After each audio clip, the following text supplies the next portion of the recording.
He left me standing in the pouring rain at a roadside gas station, telling me I could find my own way home while he drove off with his secretary. What he didn't know was that the black SUV pulling into the parking lot carried my personal security team, and the woman he thought was a helpless housewife was actually worth more than his entire family's generational wealth. My name is Victoria Sterling, and this is the story of how my husband's cruelest betrayal became the moment I reclaimed the empire I had been hiding from him for 3 years.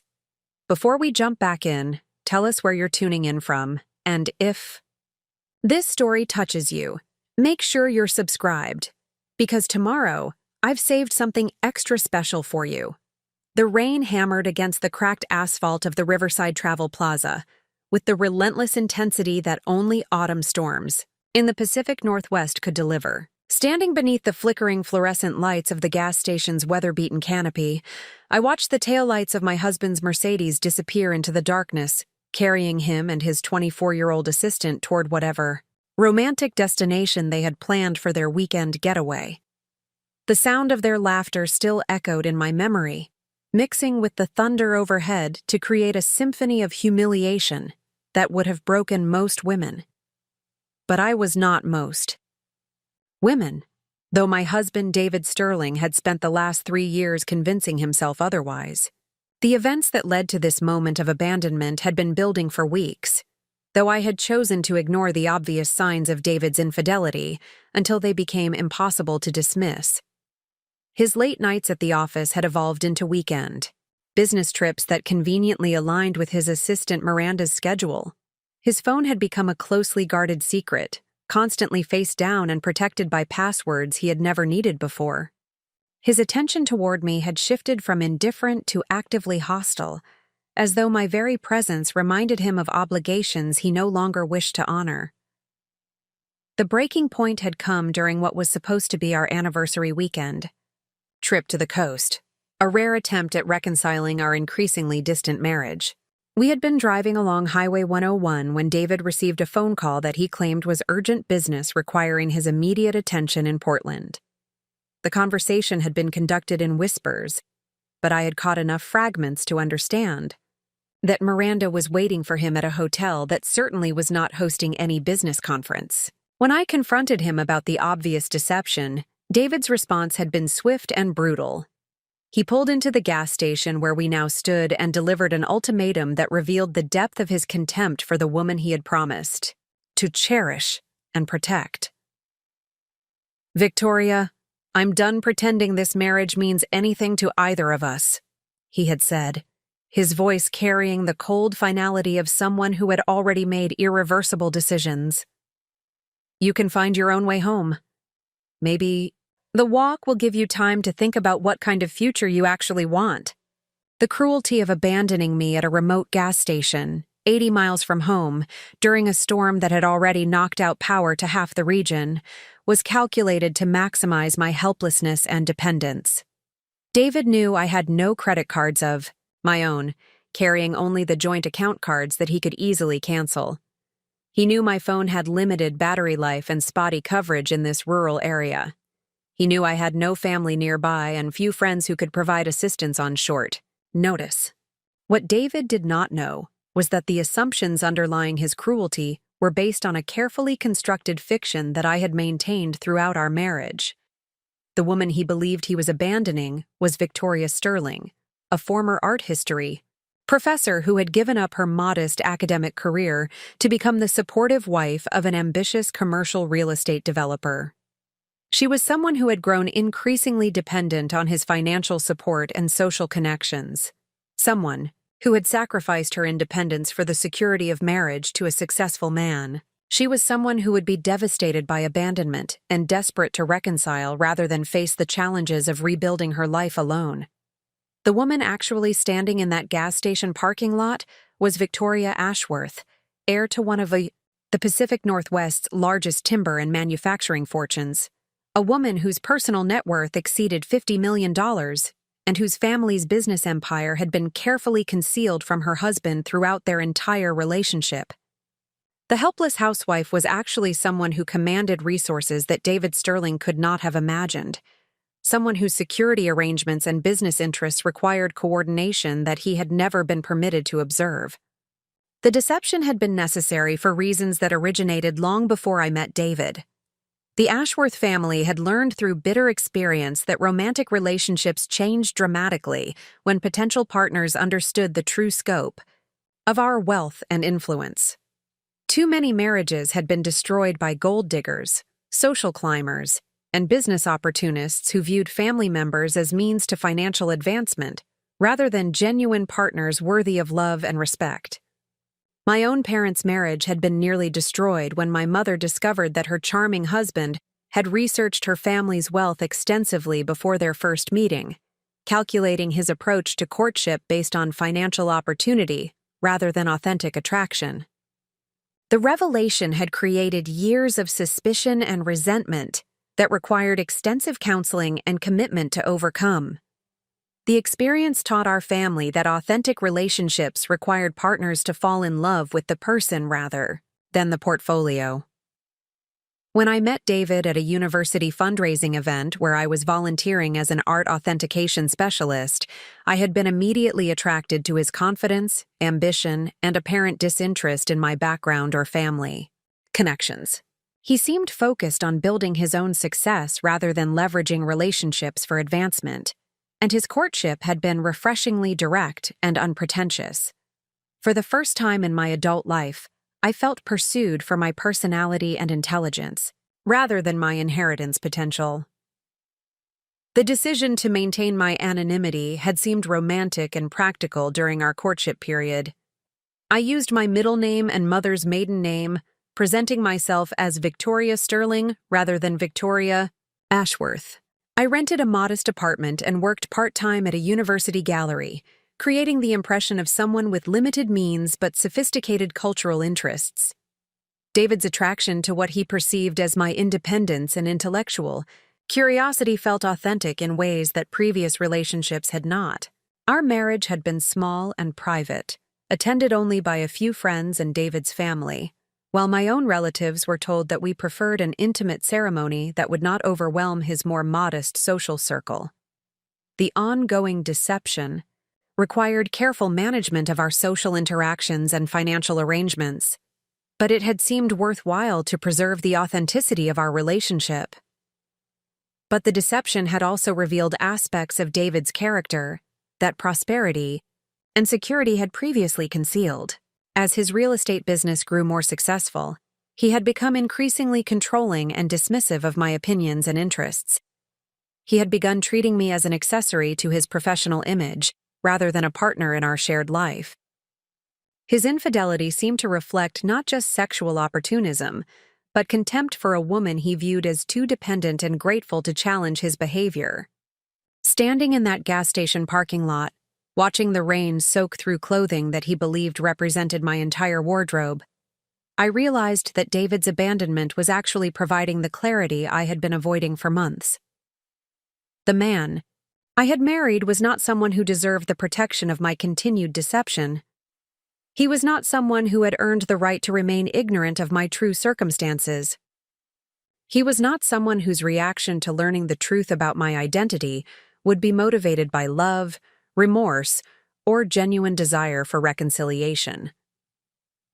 David Sterling had revealed himself to be someone who abandoned his wife during a storm because he believed she had no alternatives to accepting his treatment. He had exposed himself as someone who calculated cruelty based on assumed vulnerability. He had demonstrated that his commitment to our marriage was entirely contingent on his perception of holding superior power and options. The rain continued, falling as I reached into my purse and withdrew a phone that David had never seen, a secure device that connected me to resources and support systems that existed entirely outside the carefully constructed world of our marriage. The call I made was to a number that had not been used for 3 years, but which had remained active and monitored every day since my wedding. "This is Victoria Ashworth," I said, when the familiar voice answered immediately. "I need a priority pickup at the Riverside Travel Plaza on Highway 101. Weather conditions are challenging, but the situation is not urgent. I'll be ready for transport in 15 minutes. The response was professional and immediate. Confirmed. Miss Ashworth, security team is already en route to your location. Estimated arrival time is 12 minutes. Do you require any additional support or resources? Negative, I replied. This is a simple extraction situation. Please ensure that Mr. Sterling's location is tracked, but do not engage unless specifically instructed. I want complete documentation of his activities this weekend, but no direct intervention. As I ended the call, I realized that the transformation, beginning in this moment, was not just about revealing my hidden identity to David. It was about reclaiming the authentic self that I had submerged for 3 years in service of a relationship that had never deserved such sacrifice. The woman who had been abandoned in this parking lot was about to disappear forever, replaced by someone whose capabilities and resources had been concealed for far too long. The sound of approaching vehicles cut through the storm as 2 black SUVs turned into the gas station parking lot, their headlights cutting through the darkness with the precision of a military operation. The lead vehicle positioned itself directly in front of the station's entrance, while the second maintained a strategic position that provided clear sight lines in all directions. Both vehicles bore no identifying marks, but their coordinated movement and professional positioning immediately distinguished them from ordinary traffic. The driver who emerged from the lead vehicle was a woman I had not seen for 3 years, but whose presence represented the return of resources and protection that had been carefully maintained during my absence. Sandra Chen had served as my personal security coordinator since my 21st birthday, managing a team of professionals whose expertise extended far beyond simple bodyguard services. Her background included military intelligence, corporate security, and crisis management training that made her uniquely qualified to handle the complex requirements of protecting someone whose wealth and business interests created multiple security concerns. Miss Ashworth, Sandra said as she approached with an umbrella that immediately transformed my experience of the storm. It's good to see you again. I trust you're ready to resume normal operations. The question carried implications that extended far beyond this evening's extraction. Sandra was asking whether I intended to return to the life and identity that I had abandoned for marriage, whether I was prepared to reclaim the responsibilities and resources that came with being Victoria Ashworth rather than Victoria Sterling. She was asking whether I wanted to emerge from 3 years of deliberate obscurity and rejoin the world where my decisions affected thousands of employees and my family's business empire continued expanding under management that had operated in my absence. Yes, I replied, feeling the weight of that single word reshape everything about my future. It's time to come home. The transformation that began with that confirmation would extend far beyond changing vehicles or returning to my family's estate. It would require reclaiming an identity that carried enormous responsibilities and opportunities, rebuilding relationships that had been carefully maintained but not actively developed, and deciding how to handle the revelation of my true circumstances to a husband who had just demonstrated his fundamental unworthiness of the trust I had placed in him. As Sandra escorted me toward the waiting vehicle, I caught a glimpse of my reflection in the SUV's tinted windows. The woman looking back at me was no longer the abandoned wife that David had left in this parking lot. She was someone whose resources and capabilities had been deliberately concealed but never diminished. She was someone whose patience with deception and accommodation had finally reached its limits. She was someone who was about to reclaim everything that had been temporarily set aside for a marriage that had proven itself unworthy of such sacrifice. Preparing and narrating this story took us a lot of time, so if you are enjoying it, subscribe to our channel. It means a lot to us. Now, back to the story. The rain continued falling as we drove away from the Riverside Travel Plaza, but I was no longer someone seeking shelter from the storm. I was someone returning to command resources that could redirect the storm itself. Someone whose husband had just made the most expensive mistake of his life by assuming that cruelty toward his wife would go unanswered and unchallenged. David. Sterling thought he had abandoned a helpless woman who would be grateful for any opportunity to reconcile and return to the safety of their marriage. He was about to discover that he had actually discarded the protection and concealment that had been shielding him from the consequences of marrying someone whose power and influence operated at levels he had never imagined possible. The transformation that had begun in that gas station parking lot would ultimately teach David Sterling that the greatest mistake a person can make is underestimating someone they believe they control completely. The drive through the storm-darkened countryside provided the first opportunity in 3 years to reconnect with the infrastructure of power and influence that had been carefully maintained during my deliberate absence from the Ashworth Empire. As Sandra navigated the winding roads toward the family estate, I used the secure communication systems built into the vehicle to re-establish contact with executives, advisors, and board members who had been managing my interests while respecting my request for complete privacy regarding my marriage. The first call was to Margaret Huang, the chief executive officer who had been running Ashworth Industries since my father's retirement, and my own decision to step back from active leadership.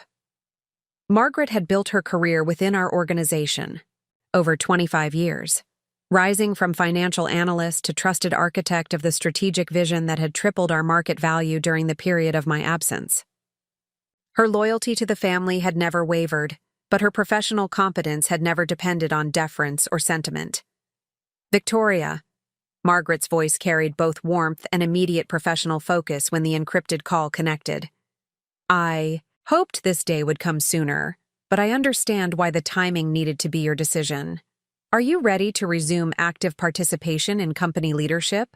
Or is this a gradual transition situation? The directness of her question reflected the practical reality that my return to active involvement would affect thousands of employees, hundreds of business relationships, and strategic decisions that had been carefully coordinated around my absence. Margaret needed to understand whether I intended to reclaim immediate authority or preferred a careful reintegration that would minimize disruption to ongoing operations. I want full operational briefings within 72 hours, I replied. Schedule meetings with department heads, review all major contracts and partnerships that require board approval, and prepare comprehensive updates on our competitive position in each market sector. I also need detailed analysis of our legal and security capabilities, particularly regarding investigative services and crisis management. Margaret's pause was brief but significant. Should I assume that your reactivation is related to circumstances that might require defensive or offensive corporate strategies? Our legal team has maintained readiness for complex situations, and our security partnerships include resources that extend well beyond traditional business protection. The implication of her question was clear.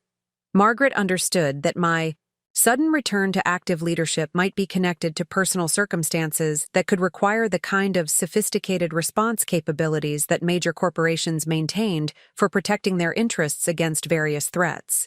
The Ashworth family had learned through generations of business leadership that wealth and influence attracted problems that required more than conventional solutions. Assume that we may need to protect family interests against someone who has demonstrated poor judgment regarding relationships and boundaries, I said carefully. I want options for responding to situations that might require legal action, financial pressure, or reputational consequences. Nothing immediate, but I want comprehensive capabilities available when strategic decisions need to be made. The conversation with Margaret continued for another 20 minutes, covering personnel changes, market developments, and strategic initiatives that had been implemented during my absence.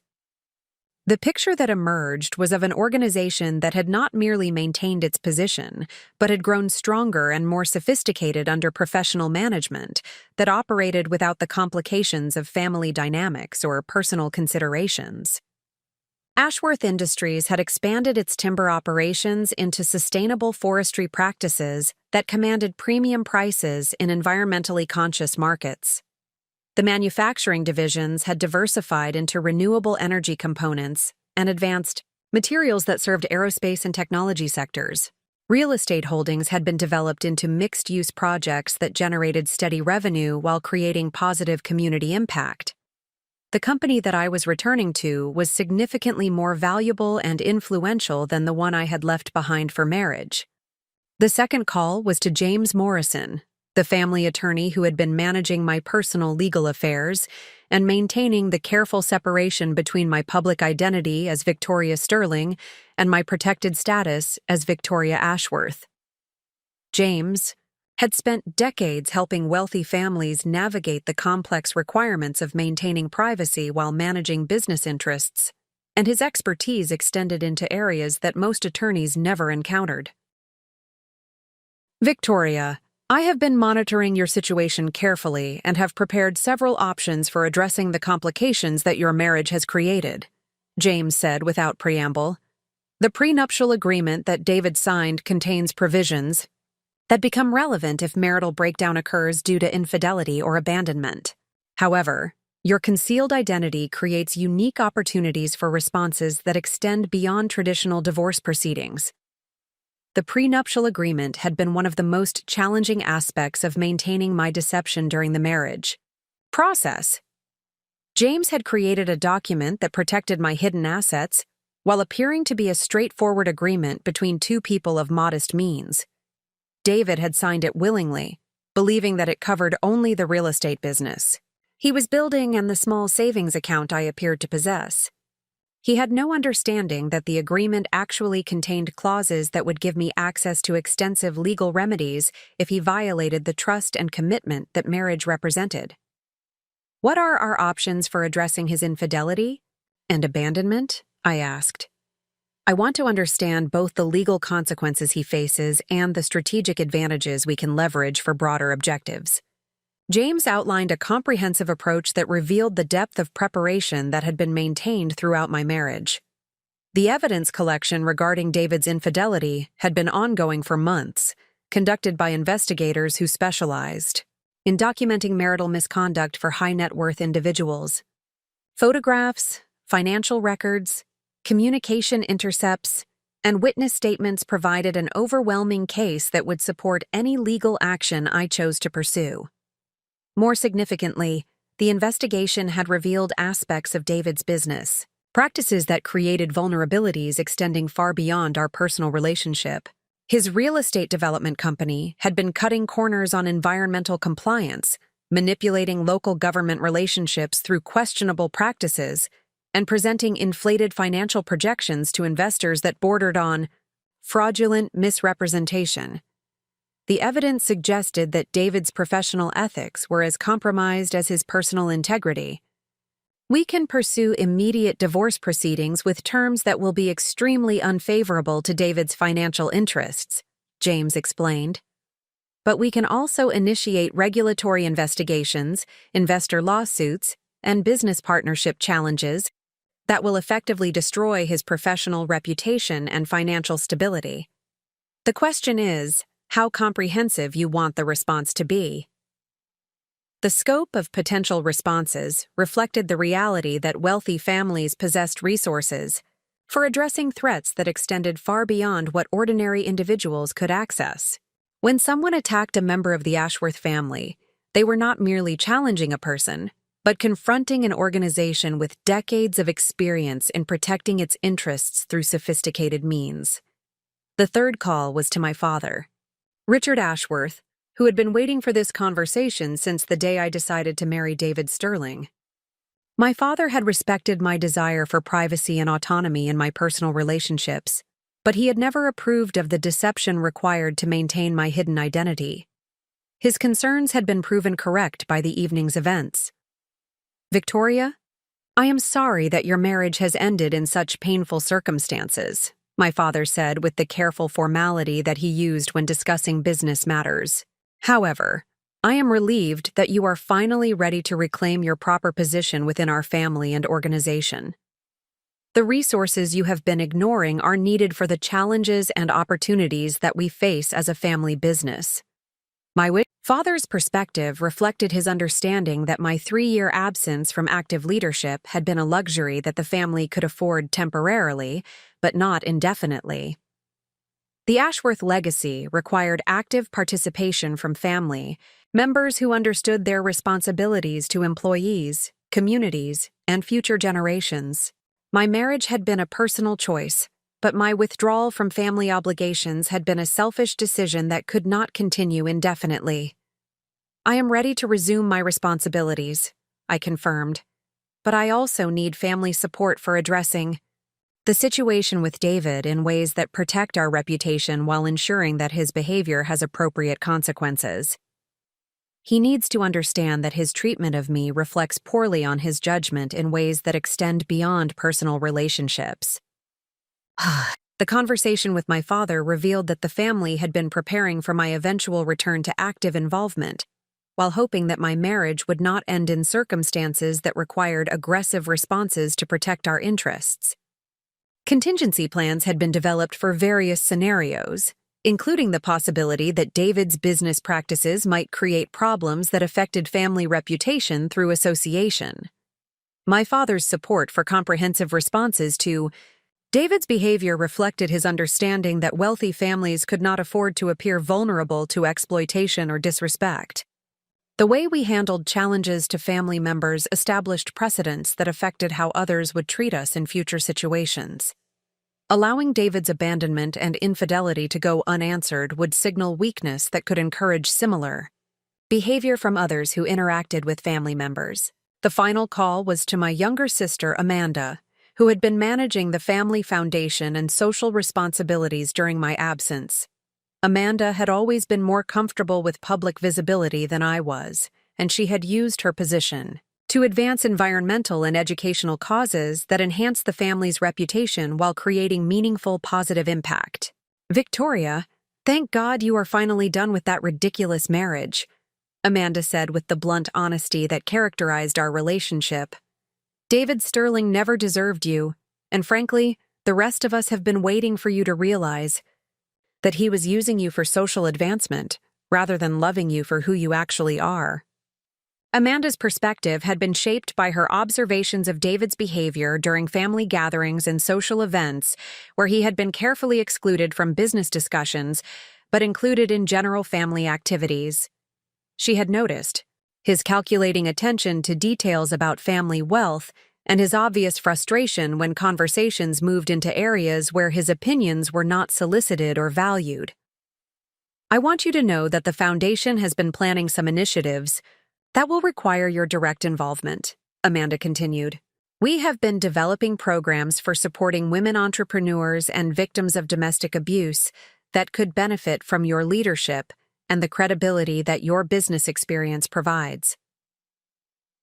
The conversation with Amanda revealed that my return to family involvement would include opportunities for meaningful contribution that extended beyond business operations into social impact areas that aligned with my personal values and interests. The Foundation work would provide outlets for leadership and creativity that would help balance the corporate responsibilities that came with my position in the family business. As the calls concluded and we approached the family estate, I realized that the infrastructure of support and resources that surrounded my return to active involvement was far more comprehensive and sophisticated than I had remembered. 3 years of professional management had not only maintained but enhanced the capabilities that came with my family position. The organization that I was rejoining was stronger and more influential than the one I had left behind for marriage. The gates of the Ashworth estate opened automatically as our convoy approached, recognizing the security transponders that identified authorized vehicles. The private road wound through 2 miles of carefully maintained forest before revealing the house where I had grown up, a structure that balanced historical elegance with modern security and communication capabilities that supported the complex requirements of family business operations. Sandra escorted me to the door where Margaret Huang was waiting with a portfolio of documents that would begin my reorientation to the current state of family business operations.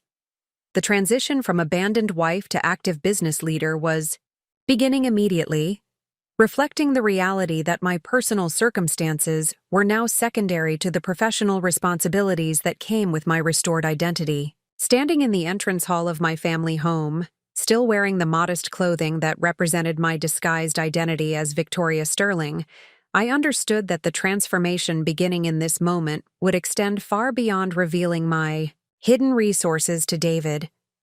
I was reclaiming a position of influence and responsibility that carried the power to create consequences for his behavior, while building a future that would demonstrate the difference between the woman he had abandoned and the person she had always been capable of becoming.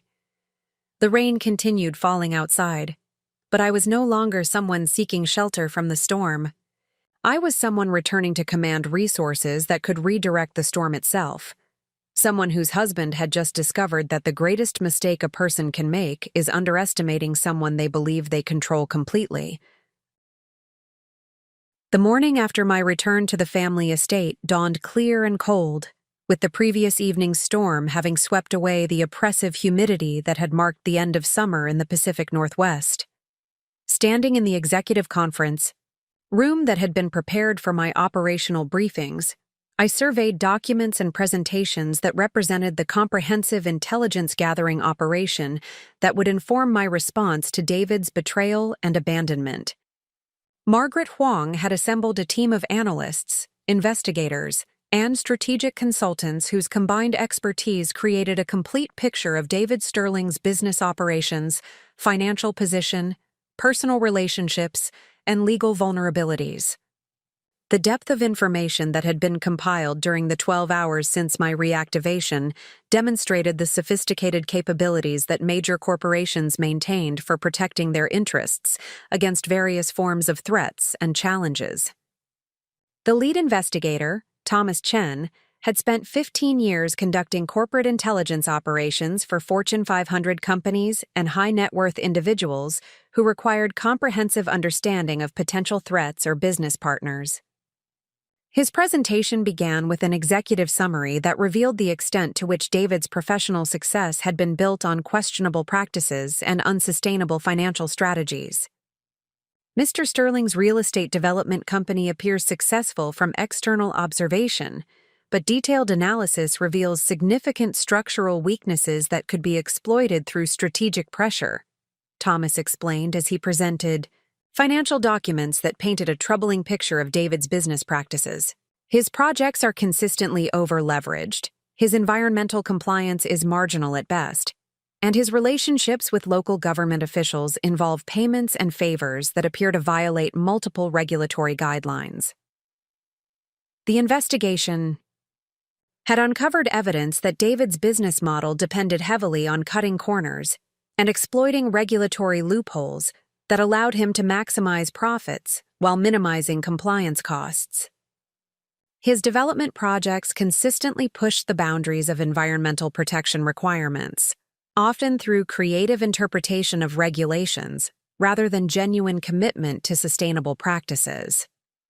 The approach had generated impressive, short-term returns, but created long-term liabilities that could destroy his company if properly exposed and challenged. More significantly, the financial analysis revealed that David's personal lifestyle and business expansion had been funded through increasingly aggressive borrowing strategies that left him vulnerable to market fluctuations or changes in lending conditions. His apparent prosperity masked a precarious financial position that could collapse quickly if his access to credit was restricted or his revenue streams were disrupted through regulatory enforcement or competitive pressure. Mr. Sterling has also been misrepresenting his company's financial performance to potential investors and lending institutions, Thomas continued. The discrepancies between his public claims and actual financial results could support charges of securities fraud or lending fraud, depending on how aggressively prosecutors chose to pursue the evidence we have compiled. The second presentation came from Sarah Martinez, a regulatory specialist who had spent 10 years working with environmental protection agencies and municipal planning departments before transitioning to private consulting work. Her analysis focused on the specific violations and compliance failures that could trigger investigations or enforcement actions that would severely damage David's business operations. Sterling Development has been systematically underreporting environmental impact assessments and failing to implement required mitigation measures for wetland and wildlife habitat protection, Sarah explained while displaying aerial photographs and compliance documentation that revealed clear patterns of regulatory evasion. The accumulated violations could result in project shutdowns, financial penalties exceeding $2 million, and potential criminal charges for willful environmental destruction. The environmental violations were particularly significant because they affected multiple ongoing projects and created liability that extended beyond financial penalties to include restoration requirements that could consume years of profits. Sarah's analysis indicated that proper enforcement of existing regulations could effectively halt David's business operations while imposing costs that would exceed his company's financial reserves. The regulatory violations also created opportunities for strategic intervention that would appear to be routine enforcement rather than targeted harassment. Environmental protection agencies and municipal planning departments could be encouraged to conduct standard compliance audits that would naturally uncover the violations that David had been concealing through inadequate reporting and strategic misdirection. The timing is particularly favorable for regulatory intervention because several of Mr. Sterling's projects are approaching critical phases where environmental compliance becomes mandatory for continued development, Sarah continued. Enforcement actions initiated during these phases would create maximum disruption while appearing to be standard regulatory oversight rather than coordinated strategic pressure. The third presentation addressed David's personal relationships and social connections, revealing patterns of behavior that extended far beyond his marriage to me. Jennifer Walsh, a private investigator who specialized in matrimonial and personal conduct investigations, had compiled evidence that painted a disturbing picture of serial infidelity and manipulative relationship management. Mr. Sterling has been maintaining inappropriate relationships with multiple women over the past 18 months, using his business relationships and professional travel to create opportunities for extramarital activities, Jennifer reported, while presenting photographs and communication records that documented David's extensive pattern of deception and betrayal. His current relationship with his assistant Miranda Peterson appears to be the most serious, but she is not his only romantic involvement during this period. The evidence revealed that David's infidelity was not a recent development or an isolated incident, but rather a systematic pattern of behavior that suggested fundamental character defects rather than temporary marital dissatisfaction. His approach to managing multiple relationships demonstrated calculation and deception that extended well beyond normal marital problems into territory that suggested sociopathic disregard for the emotional welfare of others. More troubling was the evidence that David had been using his business resources and relationships to facilitate his personal misconduct, potentially creating legal liability for misuse of corporate assets and abuse of professional relationships. His pattern of targeting young employees and business associates suggested predatory behavior that could expose him to workplace harassment claims and professional sanctions. We have also identified financial transfers and gifts that suggest Mr. Sterling has been using marital assets to support his extramarital relationships, Jennifer continued. The monetary value of these transfers could support claims of marital asset dissipation that would significantly affect divorce settlement calculations and potentially trigger additional legal consequences. The fourth presentation came from David Kim, a corporate intelligence specialist who had analyzed David's business partnerships and professional relationships to identify vulnerabilities that could be exploited through strategic pressure on his associates and collaborators. The analysis revealed that David's success depended heavily on relationships with people who might withdraw their support if his personal conduct or business practices became subjects of public scrutiny. Mr. Sterling's business model depends on maintaining credibility with lending institutions, municipal officials, and investment partners who have limited tolerance for reputational risk, David explained while presenting organizational charts that mapped the network of relationships essential to David's continued business operations. Strategic disclosure of information about his regulatory violations or personal conduct could trigger withdrawal of support that would effectively end his ability to continue current business operations.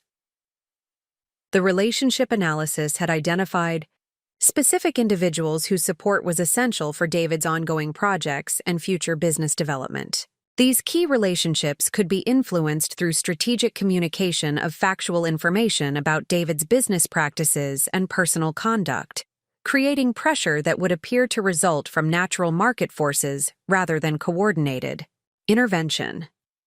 The corporate intelligence also revealed that several of David's business partners and associates had been expressing private concerns about his judgment and reliability, suggesting that strategic disclosure of additional information could accelerate existing doubts rather than creating entirely new opposition to his continued business activities. The most significant vulnerability involves his relationship with Pacific Northwest Bank, which holds the primary lending arrangements for his major development projects, David continued. The bank's risk management policies specifically prohibit lending to developers with unresolved regulatory violations or pending legal proceedings related to environmental compliance or business practices. The final presentation synthesized the various forms of evidence and strategic options into a comprehensive plan that would systematically dismantle David's business operations and personal reputation while creating legal consequences that reflected the severity of his misconduct and poor judgment. Margaret Huang presented the integrated strategy that would coordinate multiple pressure points to create cascading effects that would overwhelm David's ability to respond effectively. Our recommended approach involves simultaneous initiation of regulatory enforcement actions, strategic communication to key business relationships, and legal proceedings that will create multiple crisis situations requiring responses that exceed Mr. Sterling's resources and capabilities. Margaret explained while presenting a timeline that showed how various interventions would be coordinated to maximize impact while minimizing opportunities for effective countermeasures. The strategy was designed to appear as though David's problems resulted from natural consequences of his poor decisions, rather than coordinated retaliation for his personal misconduct. Each element of the response would be based on factual evidence and legitimate regulatory or legal processes, creating outcomes that would be difficult to challenge or characterize as unfair treatment. The regulatory enforcement would begin with routine audits that would naturally uncover the violations that David had been concealing, leading to enforcement actions that would disrupt his current projects while imposing financial penalties that would strain his company's resources. The timing would coincide with critical phases of his development projects, maximizing the operational disruption and financial impact.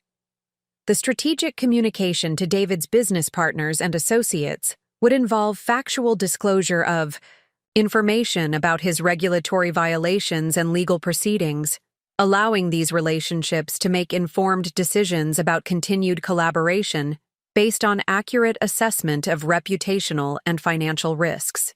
The information disclosure would be conducted through appropriate channels that would protect the credibility of the sources while ensuring that relevant parties received accurate information about David's circumstances.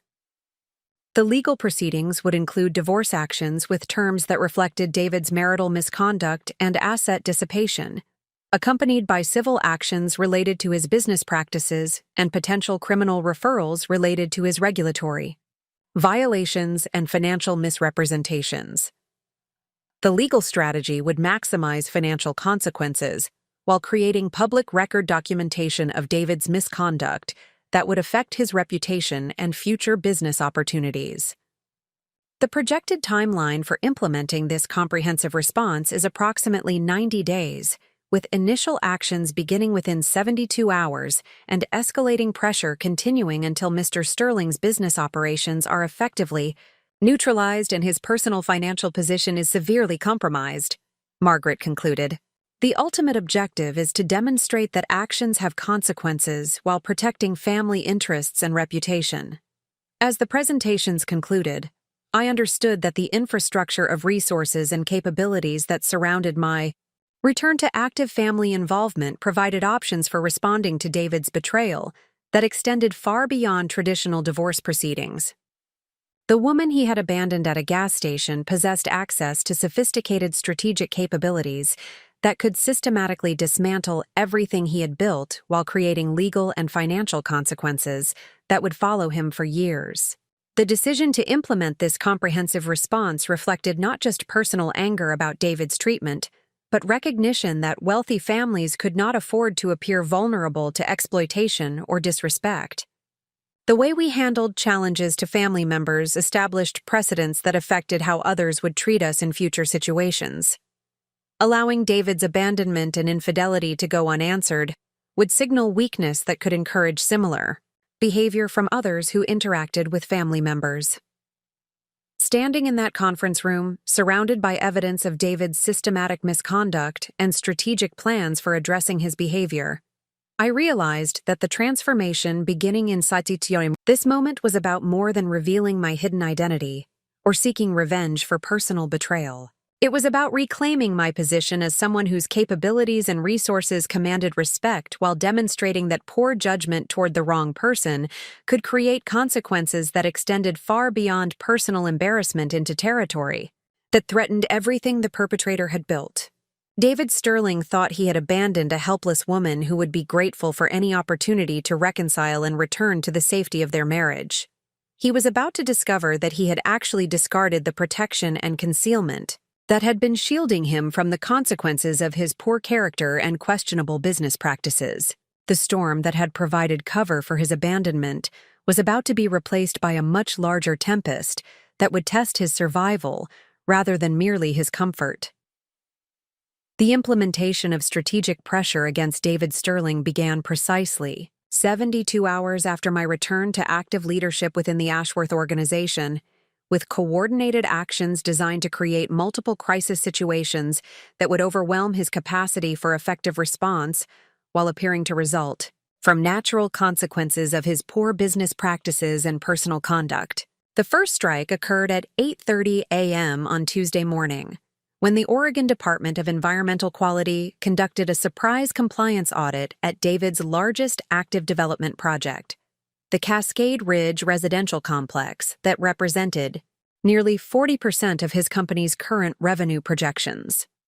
The audit had been triggered by routine review of environmental impact reports that revealed discrepancies between Sterling Development's filed documentation and actual construction activities observed through satellite imagery analysis. Sarah Martinez had coordinated the regulatory intervention through appropriate channels that ensured the investigation would follow standard protocols while benefiting from enhanced scrutiny that reflected the severity of apparent violations. The environmental compliance specialists who conducted the audit were experienced professionals whose findings would be based on objective assessment of regulatory requirements rather than any external influence or bias. The audit team discovered systematic violations of wetland protection requirements, unauthorized removal of protected vegetation, and failure to implement required erosion control measures that had been specified in the original development permits. The accumulated violations represented clear patterns of deliberate non-compliance rather than inadvertent oversights, creating liability that extended beyond financial penalties to include potential criminal charges for willful environmental destruction.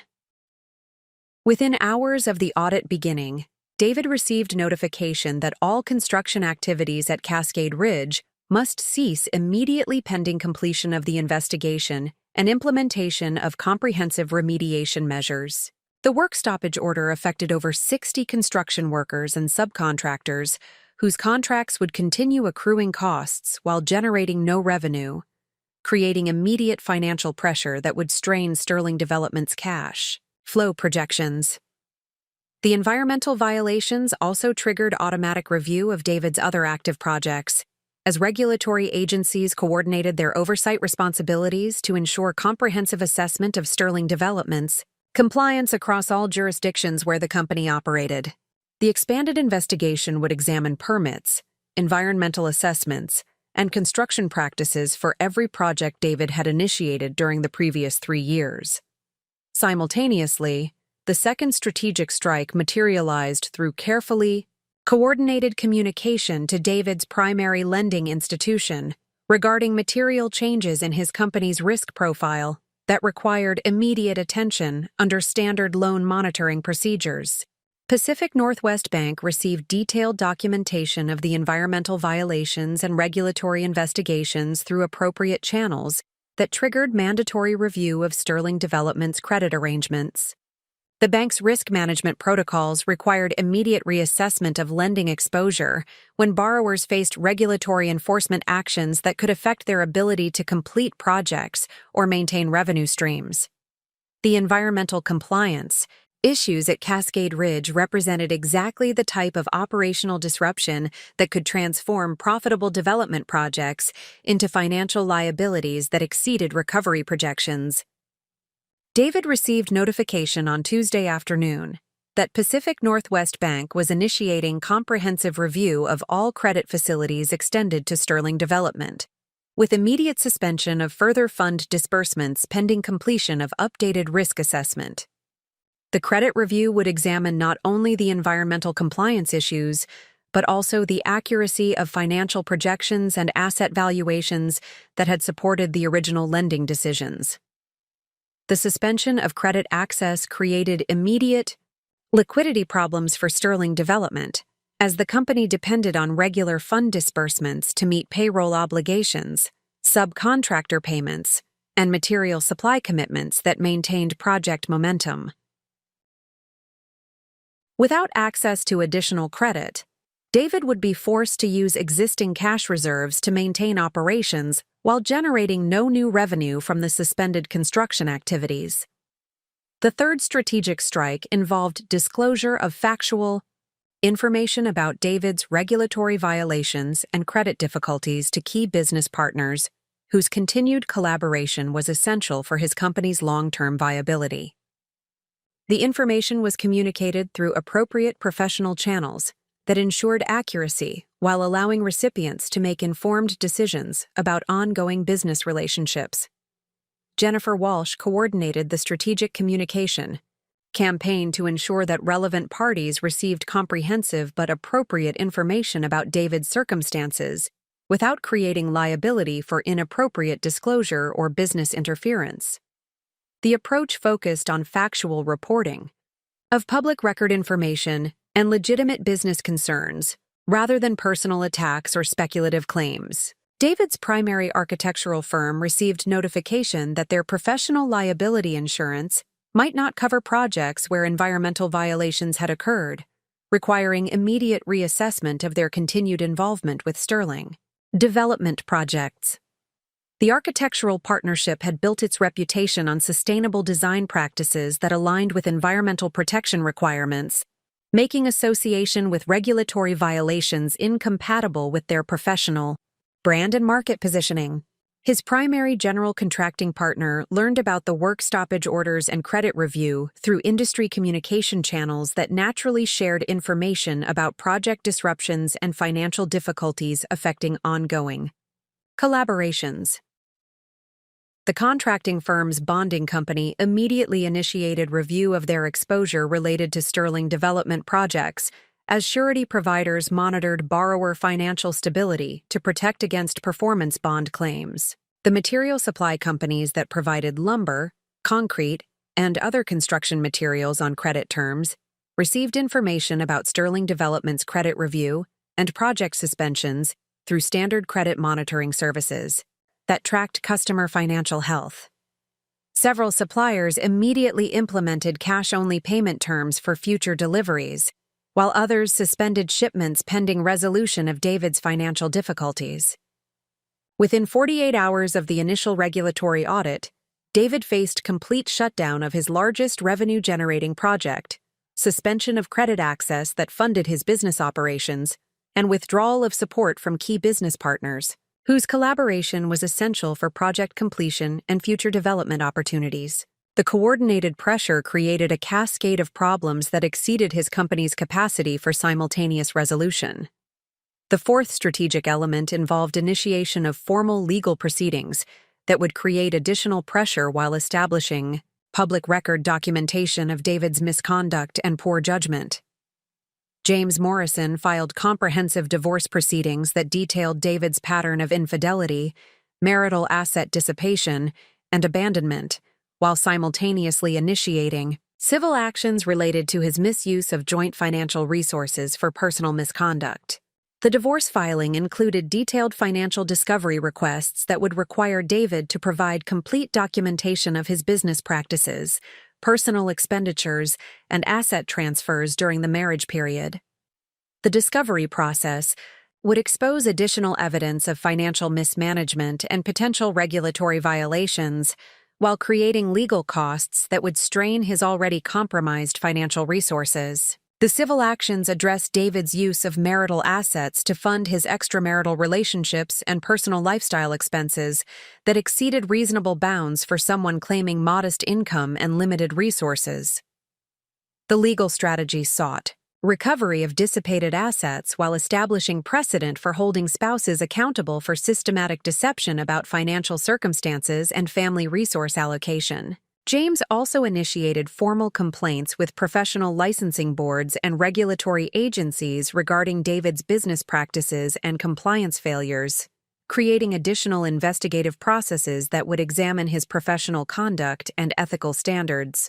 The complaints were based on documented evidence and legitimate regulatory concerns rather than personal animosity, ensuring that the investigations would proceed through appropriate channels with objective assessment of facts.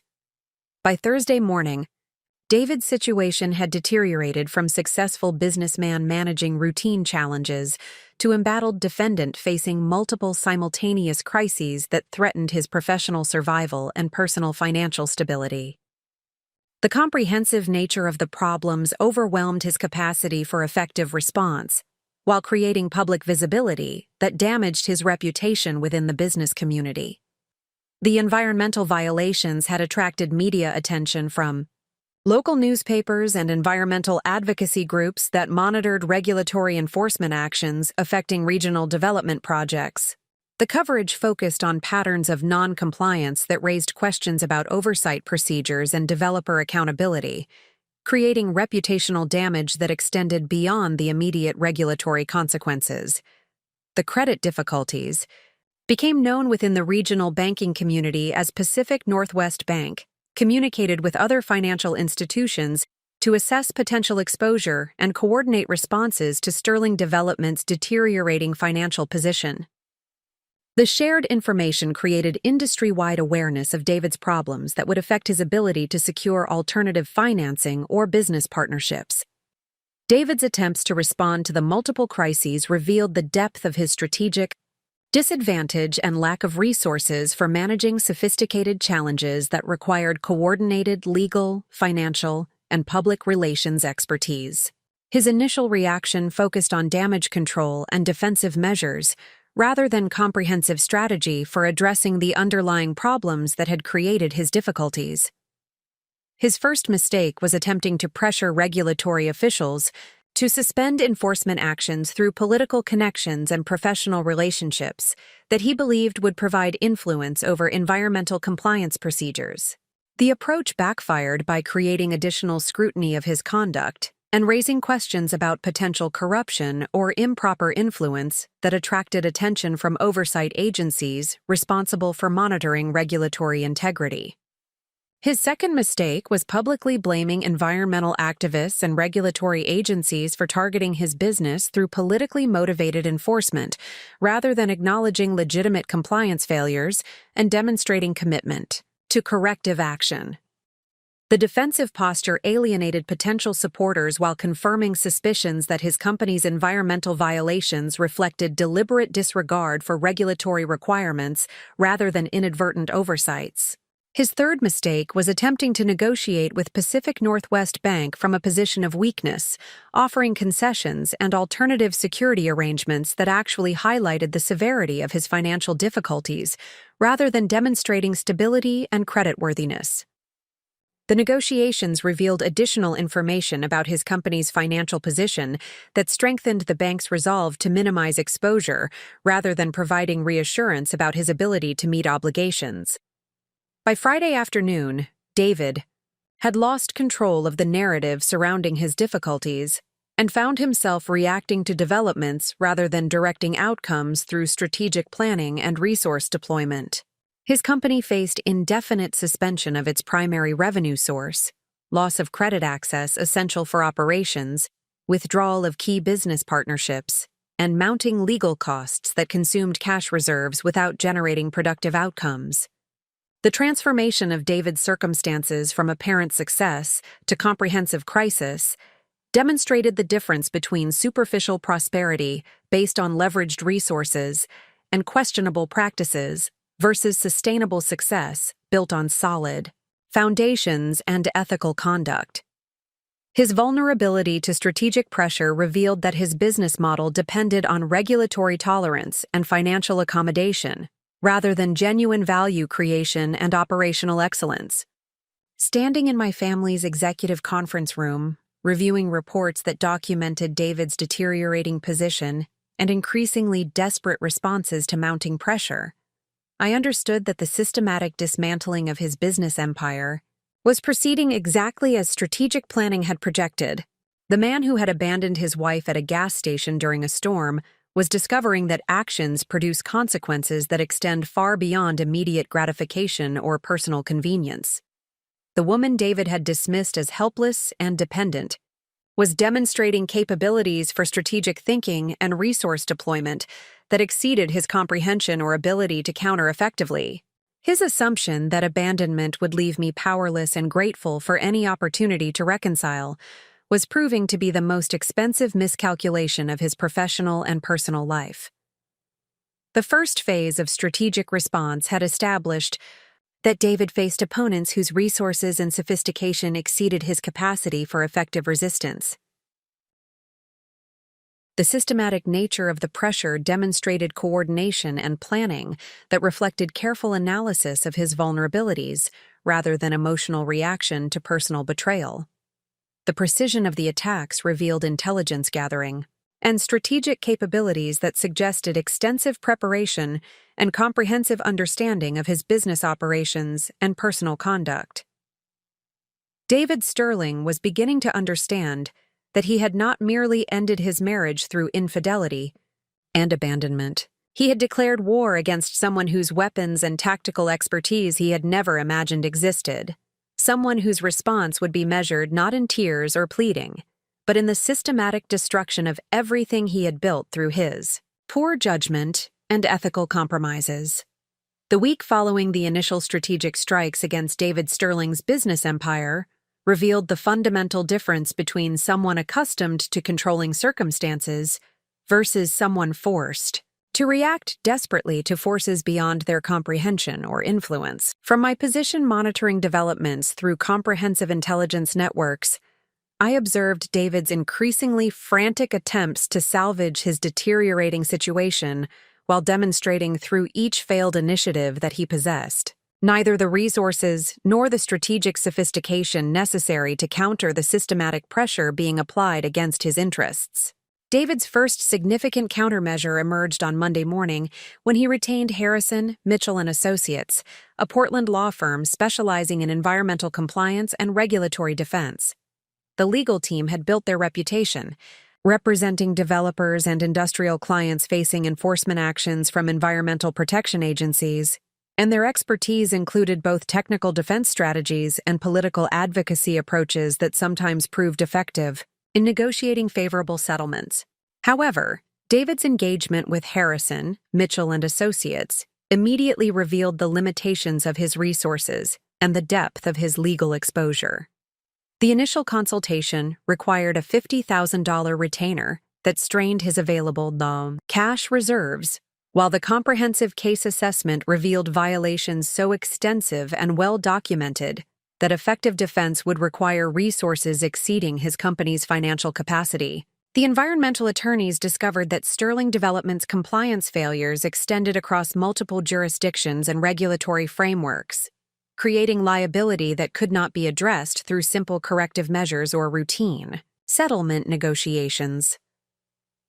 The systematic nature of the violations suggested deliberate non-compliance rather than inadvertent oversights, eliminating opportunities for lenient treatment typically available to developers who demonstrated good faith efforts at regulatory adherence. More significantly, the legal team's investigation revealed that David's environmental violations had created criminal exposure beyond civil penalties, as several instances of wetland destruction and protected habitat damage met federal criteria. For prosecutable offenses under environmental protection statutes, the potential for criminal charges elevated the stakes considerably while attracting scrutiny from federal agencies whose enforcement capabilities exceeded state and local regulatory resources.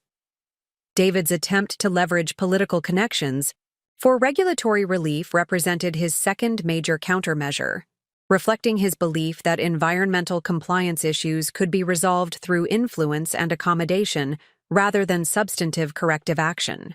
His approach involved contacting county commissioners, state legislators, and economic development officials who had previously supported his development projects through permitting processes and zoning approvals. The political intervention strategy backfired catastrophically by creating additional scrutiny of David's compliance history and raising questions about the integrity of previous permitting decisions that had enabled his regulatory violations. Environmental advocacy groups that monitored developer activities immediately recognized David's political pressure campaign and responded by demanding comprehensive investigation of potential corruption and regulatory capture that might have facilitated systematic non-compliance. The political attention also attracted media coverage that transformed David's compliance problems from routine regulatory enforcement into a public controversy about developer accountability and environmental protection enforcement.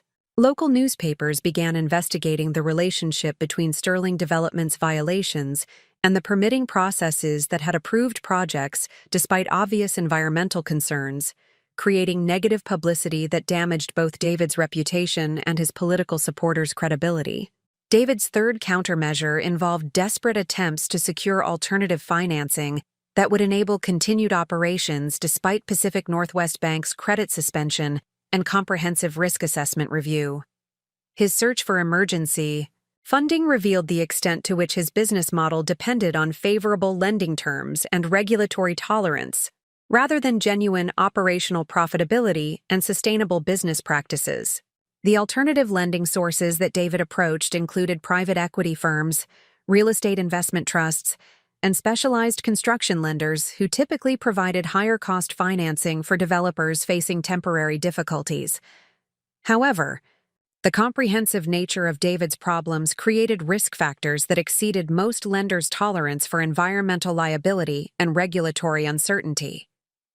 Private equity firms conducting due diligence discovered the environmental violations and regulatory investigations that created potential cleanup costs and project completion delays that could eliminate expected returns on investment.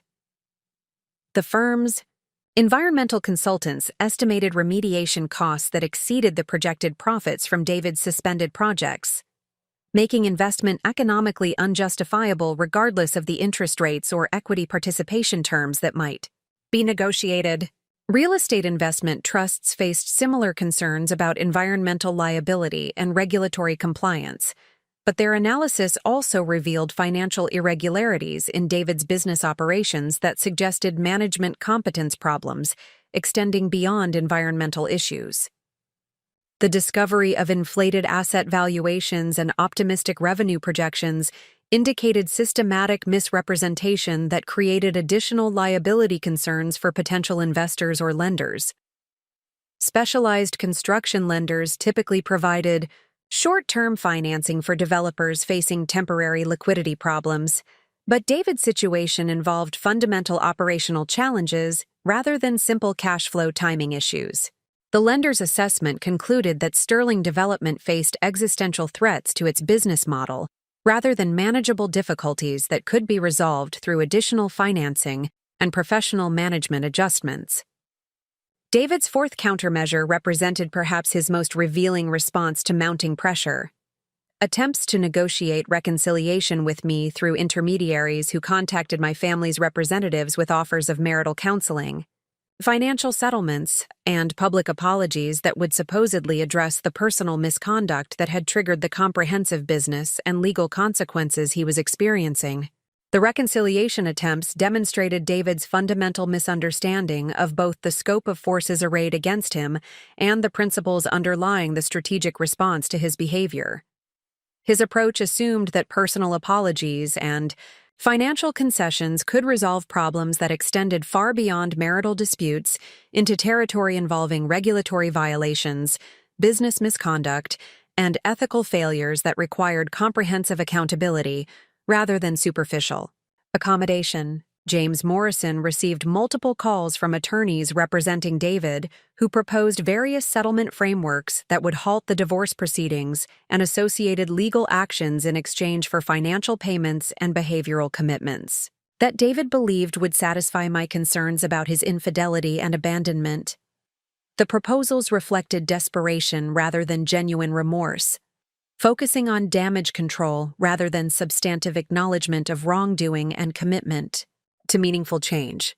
The settlement offers also revealed David's continued ignorance about my actual financial circumstances and resources, as the monetary amounts he proposed were insignificant compared to my family's wealth, while demonstrating his assumption that financial need motivated my legal actions rather than principles about accountability and consequences for poor character and ethical failures. More troubling was David's apparent belief that his business problems resulted from vindictive retaliation for personal misconduct rather than natural consequences of regulatory violations and financial mismanagement that had been concealed until strategic pressure exposed the underlying weaknesses in his operations and business model.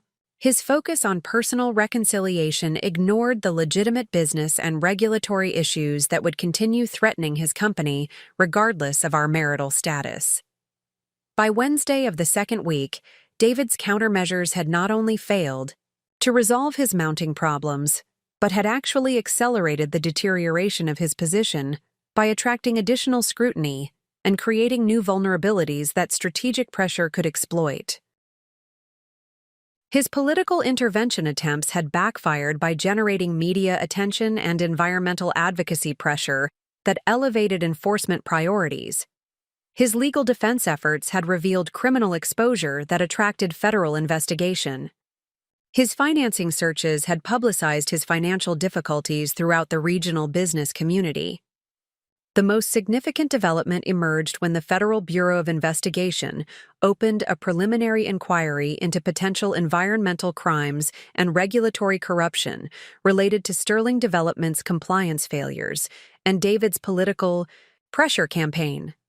The federal investigation had been triggered by environmental advocacy groups who presented evidence suggesting systematic violations and potential public corruption that warranted criminal investigation beyond state and local enforcement capabilities. The FBI inquiry immediately elevated David's problems from civil regulatory matters to potential federal criminal charges that carried imprisonment risks and personal liability that could not be resolved through business reorganization or financial settlements. Federal environmental crimes prosecution represented existential threats to both his business operations and personal freedom that exceeded his capacity for effective response through conventional legal defense strategies. The federal attention also triggered comprehensive investigation of David's business practices and financial relationships that would examine not only environmental violations, but also potential securities fraud, lending fraud, and tax evasion that might have facilitated his regulatory noncompliance and business expansion. The expanded investigation scope created multiple potential avenues for criminal prosecution, while generating discovery requirements that would expose additional evidence of misconduct and poor judgment.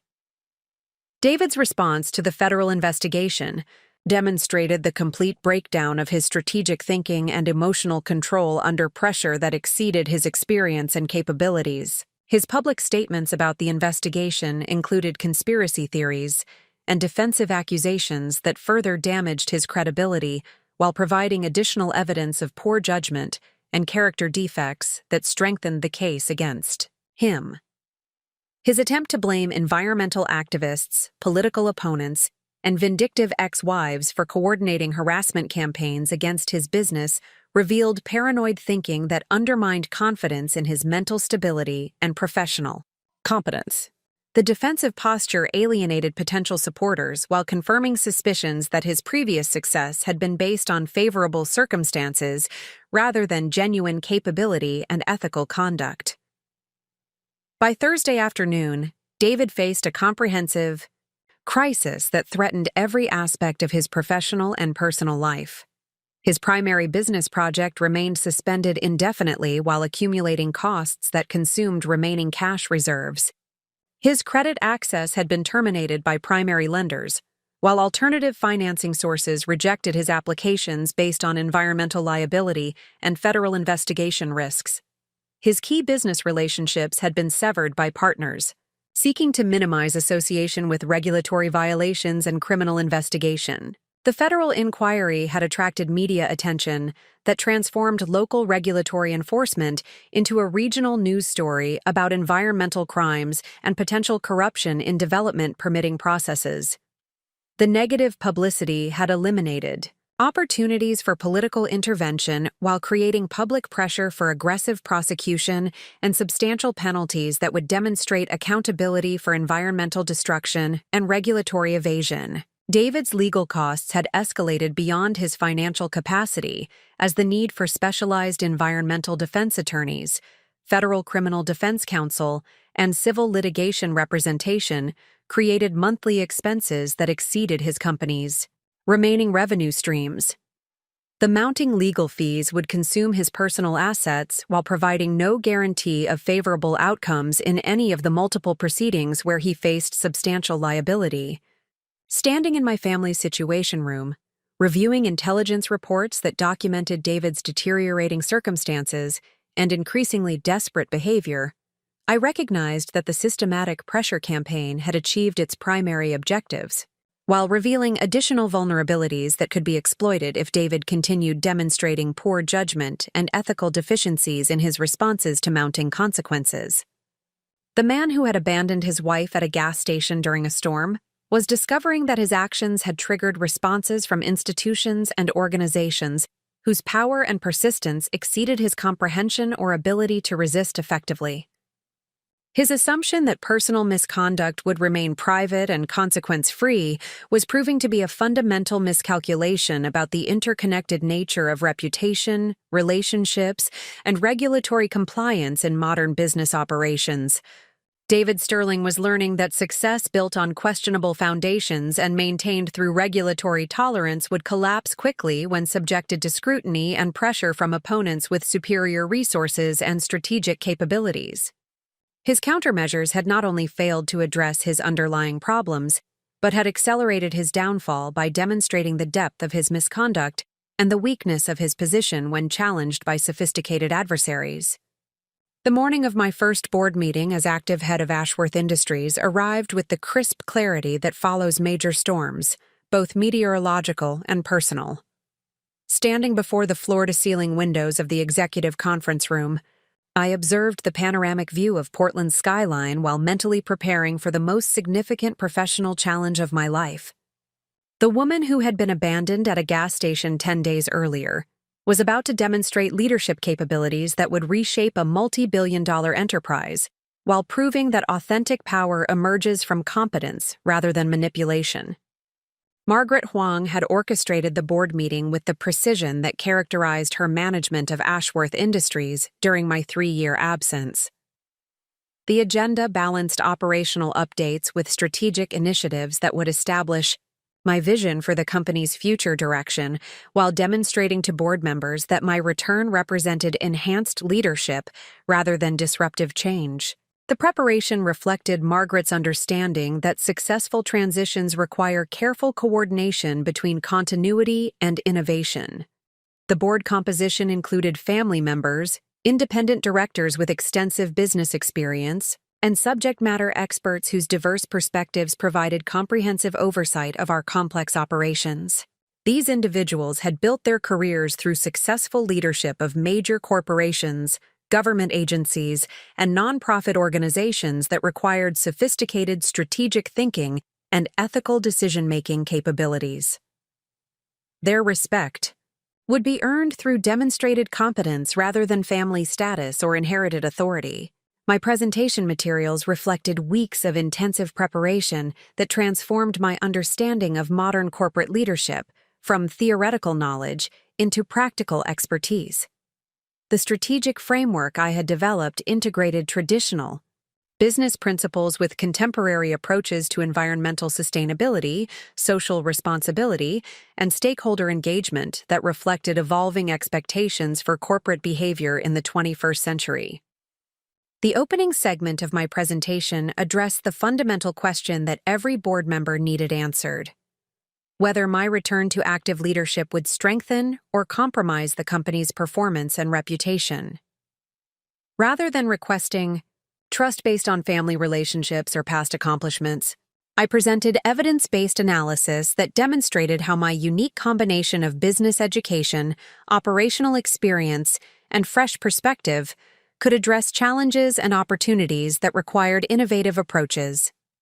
Members of the YAS board, I began, the past 3 years have provided invaluable perspective on the relationship between personal integrity and professional effectiveness.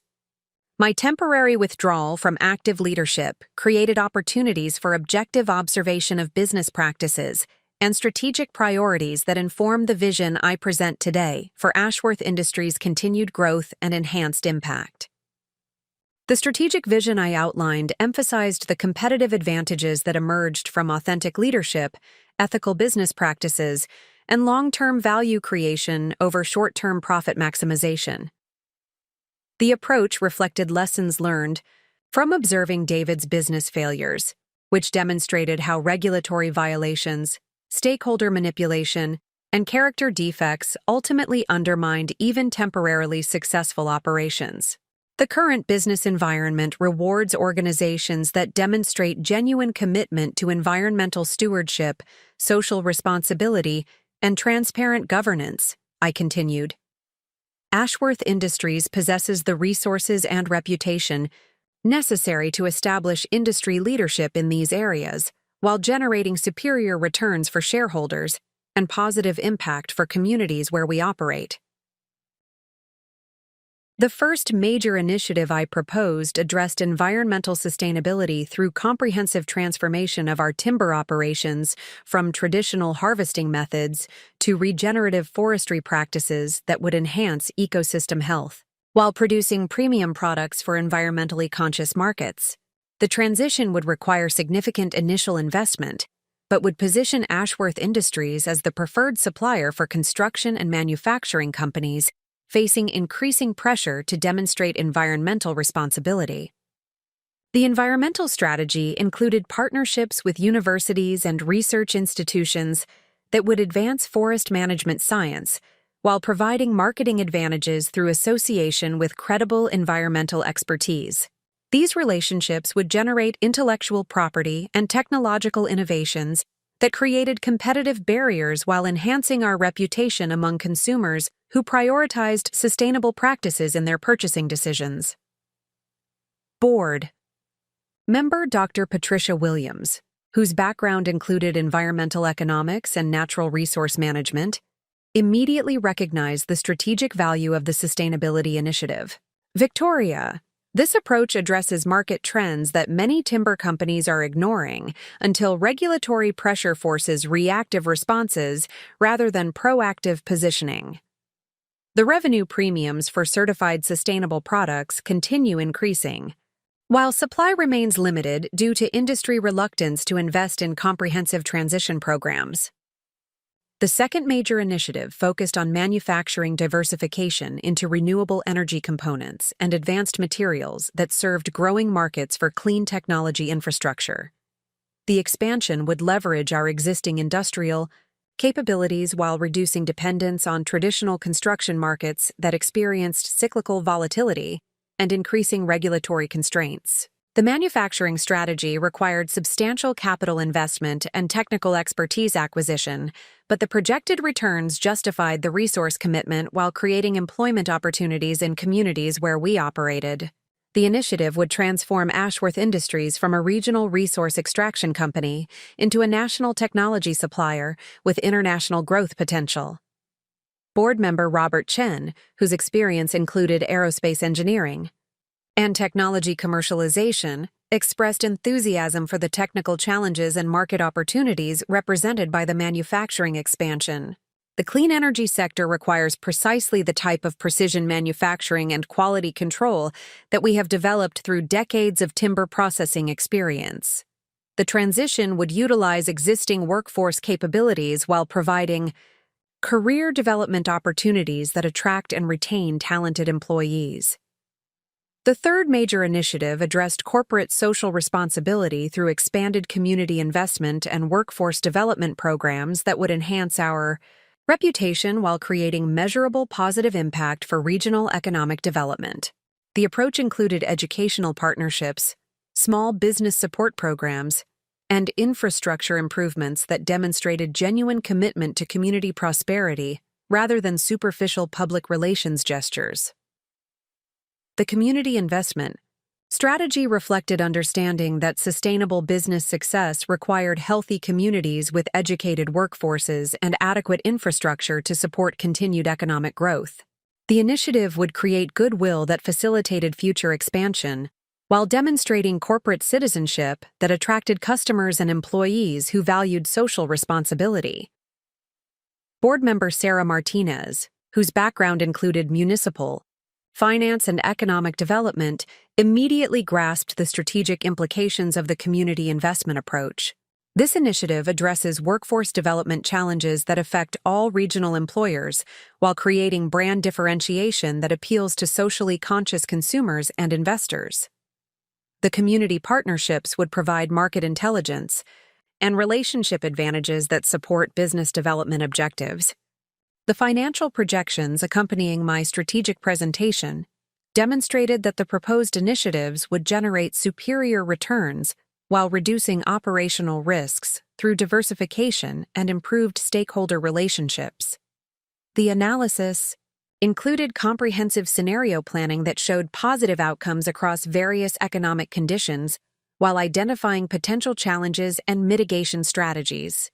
The investment requirements totaled approximately $200 million over 5 years, representing the largest capital commitment in company history, but generating projected revenue increases that would recover costs within 7 years, while establishing market positions that created long-term competitive advantages. The financial strategy included phased implementation that allowed course corrections based on market feedback and operational experience. Margaret Huang's operational analysis supported the feasibility of implementing the proposed initiatives while maintaining current business performance and customer service standards. Her assessment included detailed timelines, resource allocation plans, and risk management protocols that demonstrated the practical viability of the strategic transformation I was proposing.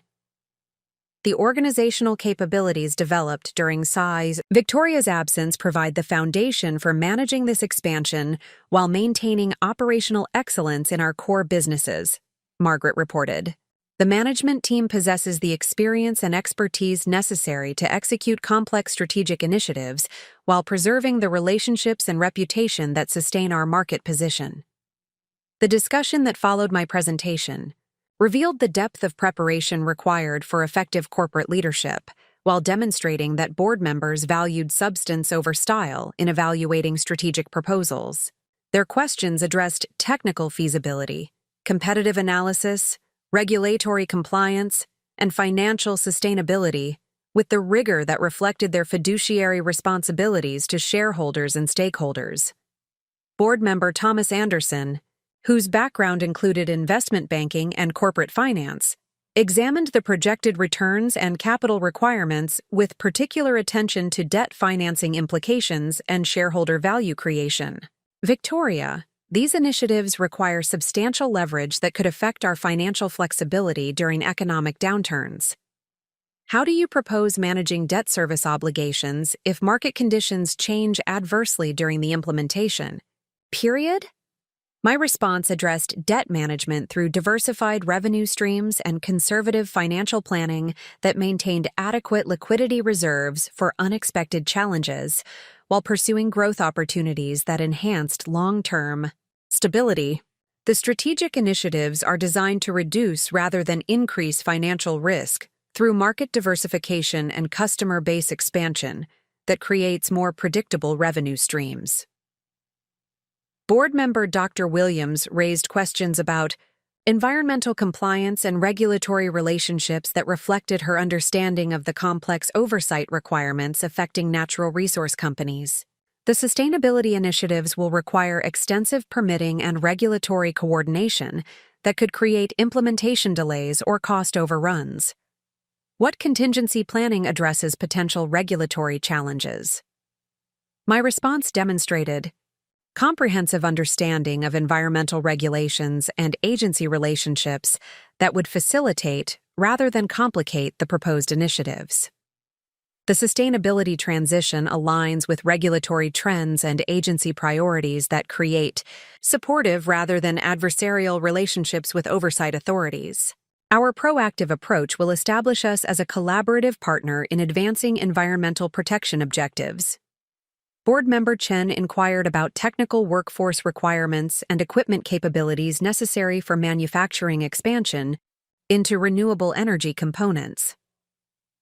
The precision manufacturing required for clean energy applications exceeds our current technical specifications. What investment in workforce development and equipment upgrades ensures successful market entry?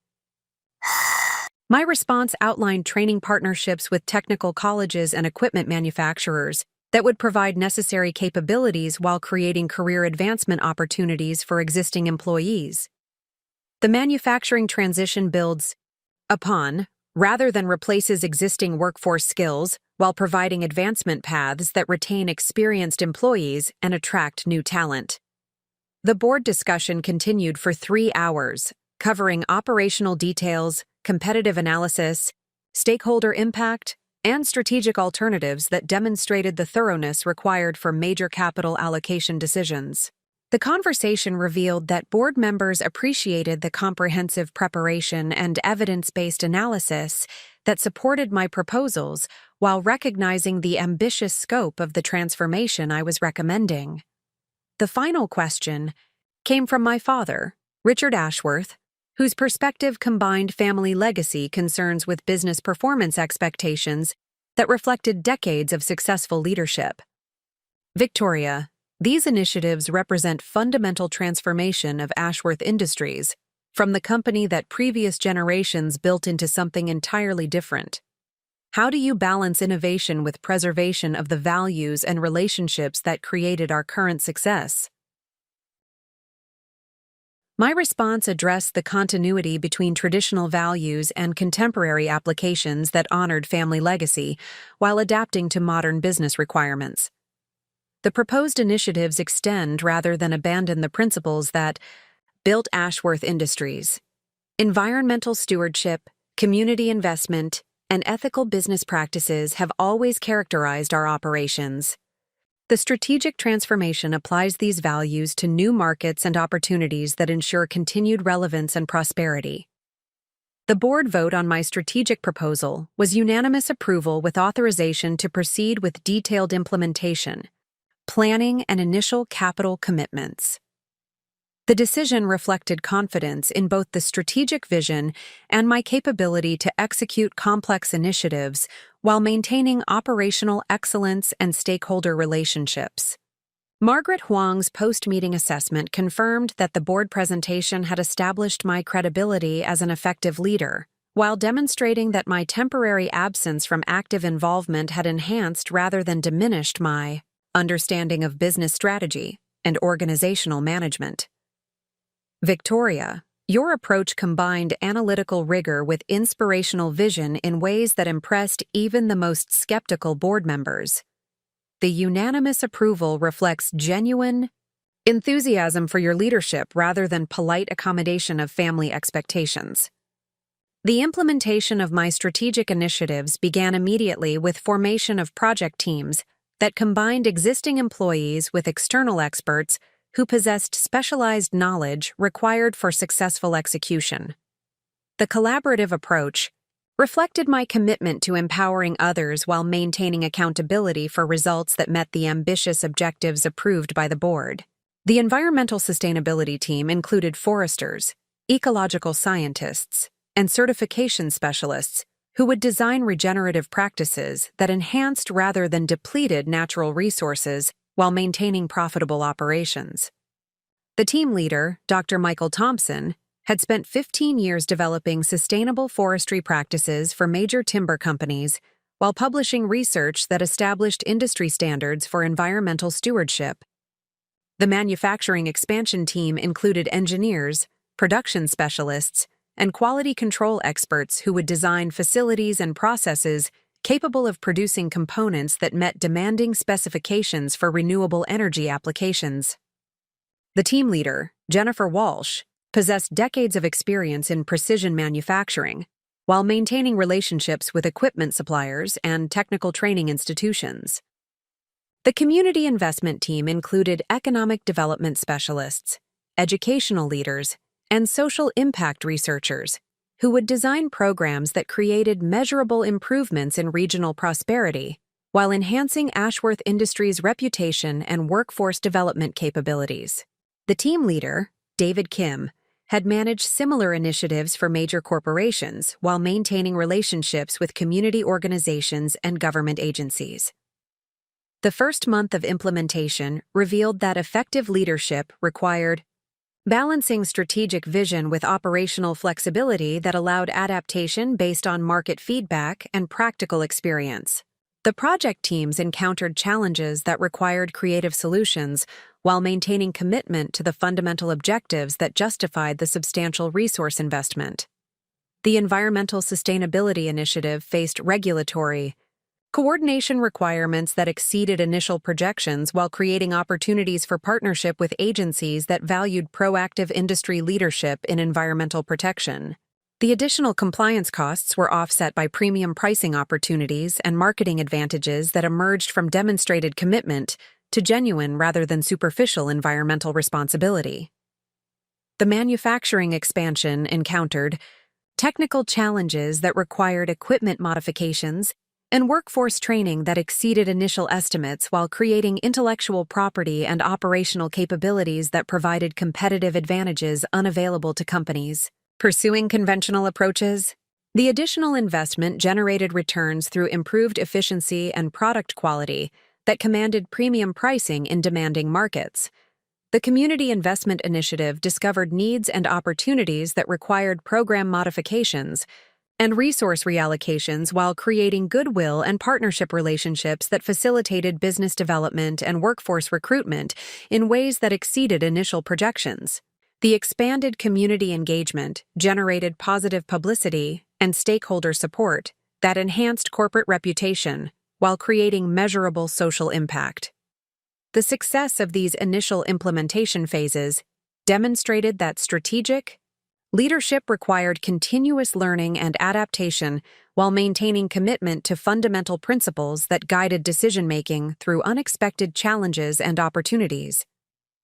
The experience confirmed that effective corporate leadership emerged from competence, integrity, and collaborative approaches rather than authoritarian control or manipulation.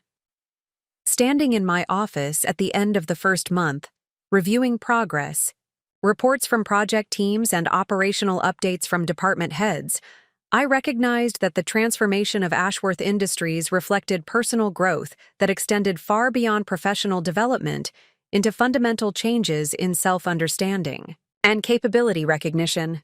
The woman who had been abandoned at a gas station because her husband believed she was helpless and dependent had become a corporate leader whose vision and capabilities commanded respect from experienced business professionals and generated enthusiasm for ambitious initiatives that would create lasting positive impact. The contrast between David's assumptions about my limitations and the reality of my strategic thinking and organizational leadership provided clear evidence that authentic power emerged from competence rather than manipulation or control. The strategic initiatives I had designed and was successfully implementing represented more than business development programs. They embodied principles about ethical leadership, environmental responsibility, and social impact that reflected values David had never understood or appreciated during our marriage. The success of these initiatives demonstrated that principled approaches to business created superior results compared to the regulatory evasion and stakeholder manipulation that characterized David's failed strategies. The board's unanimous approval and enthusiastic support for my leadership confirmed that the capabilities I had always possessed were finally being recognized and utilized effectively. The 3 years of hiding my identity and resources had not diminished my strategic thinking or organizational skills, but had provided perspective that enhanced my understanding of effective leadership through observation of both successful and failed approaches to business management. The transformation that began with my abandonment at a gas station had evolved into comprehensive personal and professional development that demonstrated how adversity could catalyze growth and capability. Recognition that might never have emerged under comfortable circumstances. The crisis had forced recognition of strengths and resources that had been suppressed or underutilized during my marriage to someone who preferred dependent partners rather than competent equals. The strategic success of Ashworth Industries under my leadership provided clear evidence that effective corporate management required authentic vision, ethical principles, and collaborative approaches that empowered others while maintaining accountability for results. The contrast with David's manipulative and exploitative business practices confirmed that sustainable success emerged from principled leadership rather than short-term opportunism or regulatory evasion. The woman David Sterling had abandoned was proving to be someone whose capabilities exceeded his comprehension, while demonstrating leadership principles that would create lasting positive impact for thousands of employees, dozens of communities, and multiple industries that would benefit from environmental stewardship and social responsibility initiatives that set new standards for corporate citizenship. The confrontation that would define the remainder of David Sterling's professional and personal existence began 3 weeks after the initial strategic strikes against his business empire, when desperation finally overcame his pride and forced him to seek direct communication with the woman he had abandoned at a gas station during a storm. The meeting request arrived through his attorney, Bradley Morrison, who contacted James Morrison with a proposal that revealed both David's deteriorating circumstances and his fundamental misunderstanding of the forces arrayed against him. Bradley. Morrison's initial communication requested an urgent meeting between David and me to discuss resolution of mutual concerns and potential reconciliation that could address the escalating legal and business difficulties affecting both parties. The language reflected David's continued belief that our situations were somehow equivalent, that I faced problems comparable to his mounting crises, and that negotiated settlement could restore the status quo that had existed before his infidelity. And abandonment triggered the systematic dismantling of his carefully constructed but ultimately fraudulent success. James Morrison's response established the parameters that would govern any direct interaction between David and me, parameters that reflected the reality of our respective positions and the comprehensive preparation that had anticipated this inevitable moment of confrontation. The meeting would occur in the neutral environment of my attorney's conference room, with full documentation of all statements and proposals, legal representation present for both parties, and clear understanding that no settlement discussions could proceed until David acknowledged the full scope of his misconduct and its consequences. The scheduling of the confrontation required coordination with ongoing legal proceedings, regulatory investigations, and business operations that demanded my attention as active head of Ashworth Industries. The strategic response to David's behavior had evolved beyond personal vindication into comprehensive business and legal processes that would continue regardless of any individual meetings or negotiation attempts. The systematic pressure against David's interests reflected institutional momentum rather than emotional reaction, ensuring that outcomes would be determined by evidence and legal standards rather than personal accommodation or sympathy. David arrived at the meeting 45 minutes early, accompanied by Bradley Morrison and carrying a leather portfolio that presumably contained financial statements, settlement proposals, and documentation intended to support whatever arguments he planned to present for halting the legal and regulatory processes that were systematically destroying his business empire and personal reputation. His appearance reflected the stress and sleeplessness that characterized his recent weeks of crisis management, with the confident demeanor that had once attracted me replaced by obvious anxiety and desperate calculation. The conference room arrangement reinforced the power dynamic that had emerged since my return to active leadership of Ashworth Industries. I sat across the polished mahogany table flanked by James Morrison and corporate counsel Rebecca Chen, with strategic documents and intelligence reports arranged to demonstrate the comprehensive preparation that supported every aspect of our legal and business positions. The setting conveyed institutional authority and professional competence that contrasted sharply with David's isolated and increasingly desperate circumstances. David's opening statement revealed the depth of his miscalculation about both the nature of the opposition he faced and the scope of resources available for addressing his misconduct. His approach focused on characterizing recent events as misunderstandings that could be resolved through improved communication and financial accommodation, completely ignoring the criminal investigations and regulatory violations that created legal consequences beyond the reach of private settlement negotiations. Victoria, I know I made serious mistakes in our marriage, and I am prepared to take full responsibility for my behavior, David began, his voice carrying the rehearsed sincerity that had once been convincing but now seemed calculated and hollow. I understand that you were hurt by my actions, and I want to make things right between us. I am willing to end my relationship with Miranda, commit to marriage counseling, and provide financial compensation that demonstrates my commitment to rebuilding our relationship and addressing any concerns you may have about my business practices. The statement demonstrated David's fundamental inability to comprehend that his problems extended far beyond marital infidelity into territory involving criminal violations and business misconduct that required legal rather than personal solutions. His focus on relationship repair ignored the federal investigations and regulatory enforcement actions that would continue regardless of our personal interactions, reflecting his continued belief that powerful individuals could negotiate their way out of legal consequences through appropriate financial incentives and political connections. My response established the factual framework that would govern the remainder of our interaction, while clarifying the distinction between personal grievances and institutional processes that operated according to legal and regulatory standards, rather than private accommodation. The tone reflected the professional competence and strategic thinking that characterized my leadership of Ashworth Industries, while demonstrating that the woman he had abandoned possessed capabilities and resources that exceeded his comprehension or ability to influence through traditional manipulation tactics. David, the issues we are discussing today extend far beyond marital problems into areas involving criminal violations, regulatory non-compliance, and business misconduct that require legal resolution rather than personal negotiation, I replied, maintaining the measured tone that had become characteristic of my professional interactions since returning to active corporate leadership. The federal investigations of your environmental violations and potential corruption charges will proceed according to prosecutorial discretion and evidence standards that exist independently of our personal relationship. The regulatory enforcement actions addressing your systematic noncompliance will continue according to agency procedures and statutory requirements that cannot be influenced through private settlement agreements.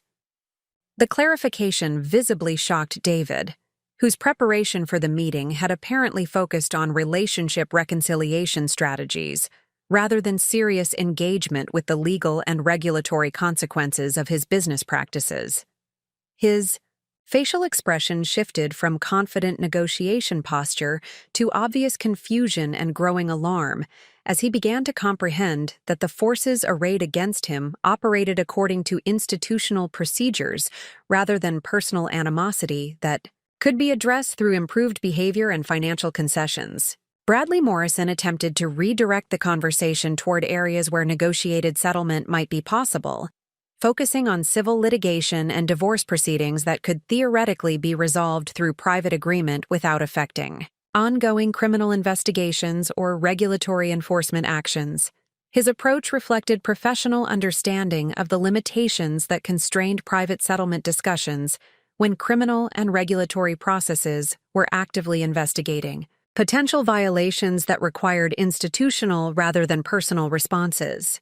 Mrs. Sterling, while we acknowledge that certain regulatory and investigative processes may continue independently, there are significant civil matters where negotiated resolution could benefit both parties while reducing the substantial legal costs and public attention that continued litigation would generate, Bradley Morrison suggested, opening his portfolio to reveal financial statements and settlement proposals that presumably quantified David's assessment of appropriate compensation for ending civil proceedings. Mr. Sterling is prepared to offer substantial financial consideration and comprehensive business practice reforms that address the concerns underlying current legal actions. The settlement proposal reflected David's continued misunderstanding of both the scope of evidence against him and the strategic objectives that guided the comprehensive response to his misconduct.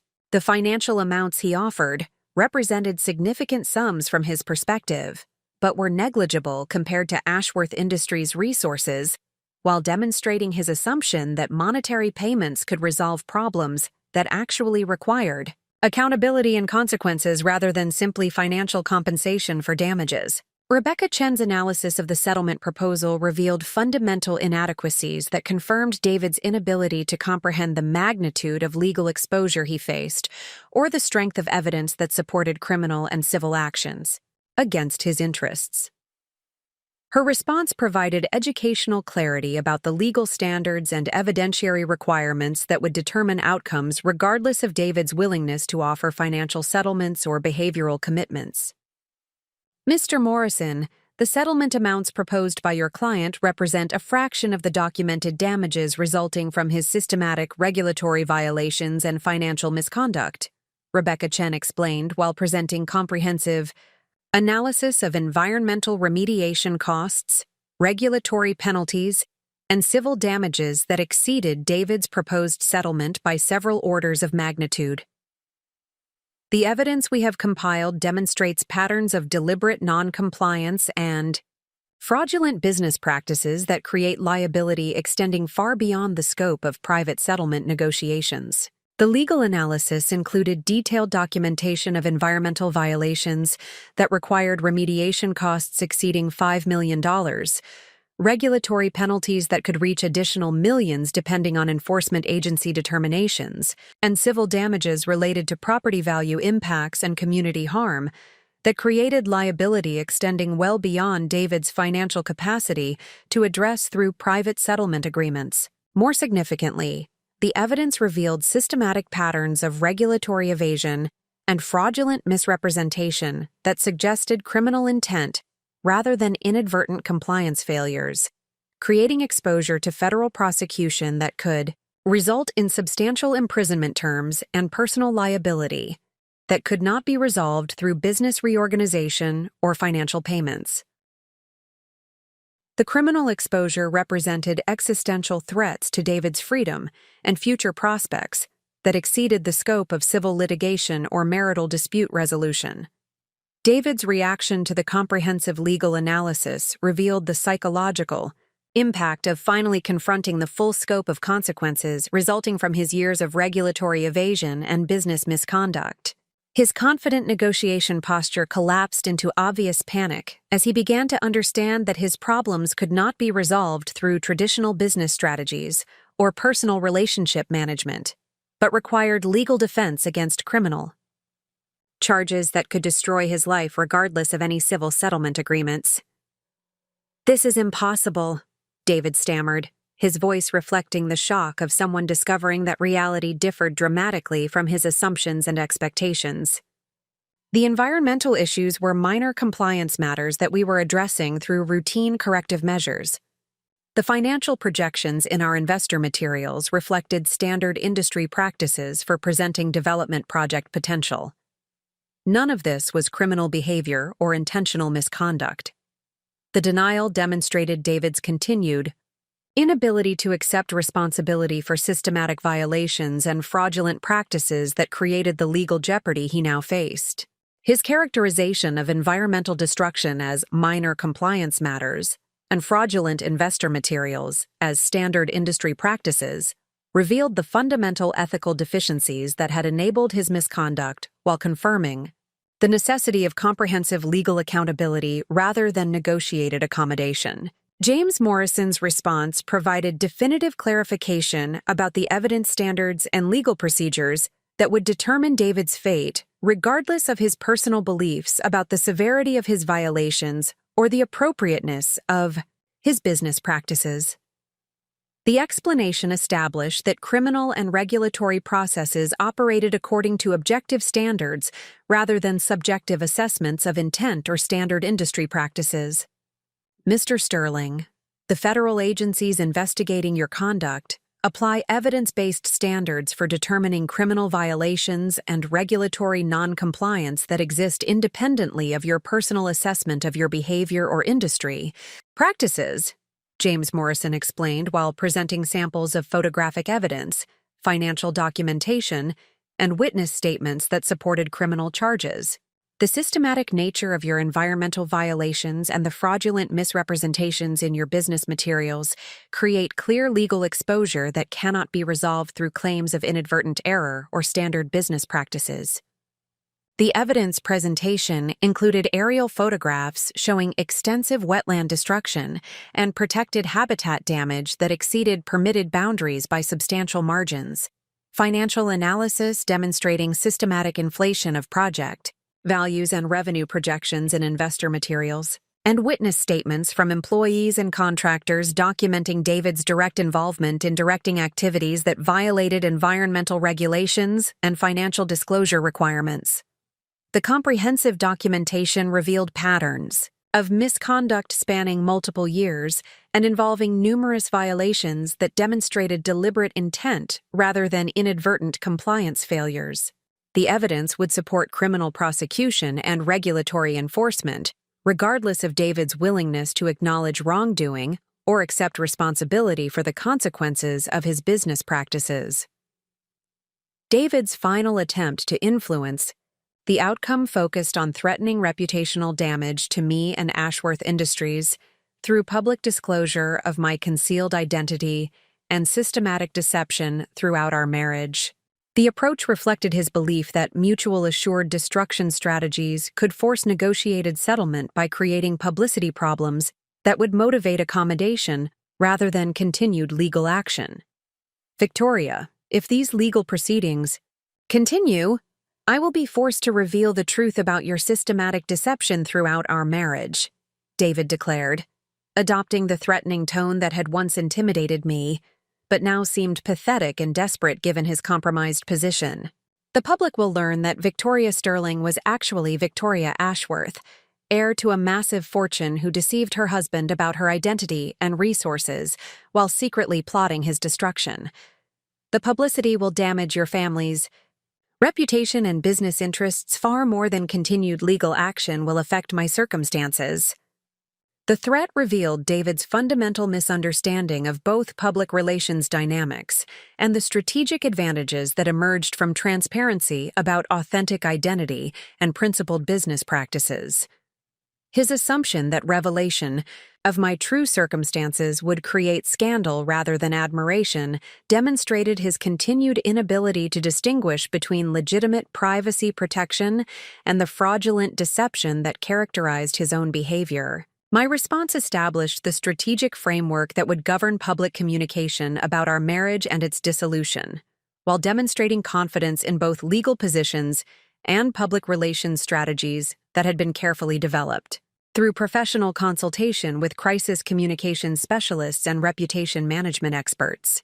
David, the disclosure of my identity and family background will demonstrate that I married you despite rather than because of my resources, seeking authentic relationship based on personal compatibility rather than financial advantage, I replied, maintaining the calm professionalism that had characterized my corporate leadership while demonstrating that his threats carried no emotional impact or strategic concern.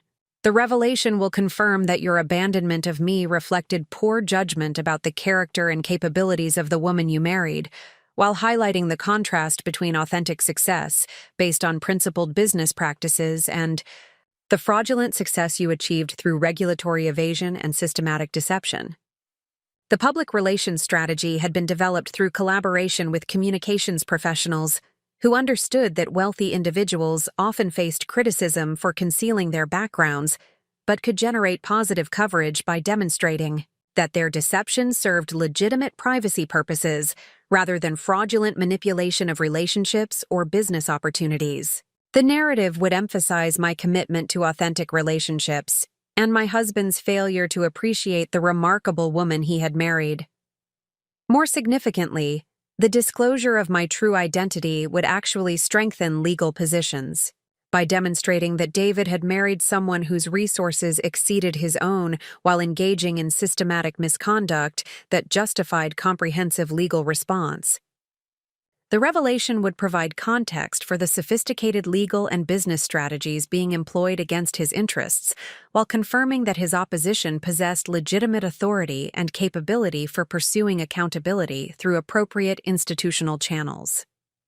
Bradley Morrison's recognition of his client's deteriorating position led to increasingly desperate negotiation attempts that revealed the depth of David's legal exposure while confirming that settlement discussions could not address the criminal and regulatory consequences that would determine his ultimate fate. The attorney's professional assessment indicated that David faced existential threats to his freedom and financial survival that exceeded the scope of private legal representation or negotiated accommodation.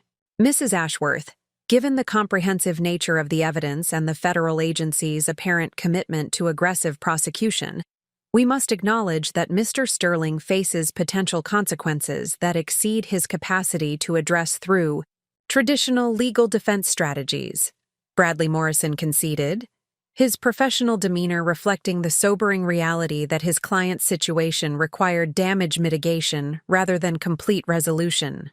However, we believe that cooperation with ongoing investigations and commitment to comprehensive remediation efforts could influence prosecutorial discretion and sentencing considerations in ways that serve justice while avoiding unnecessarily harsh consequences. Solutions rather than business negotiations. Though his continued focus on minimizing consequences rather than accepting full accountability demonstrated persistent refusal to understand the severity of his misconduct or the institutional commitment to ensuring appropriate penalties for systematic violations and fraudulent business practices. Up next, you've got 2 more standout stories right on your screen. If this one hit the mark, you won't want to pass these up. Just click and check them out. And don't forget to subscribe and turn on the notification bell so you don't miss any upload from us.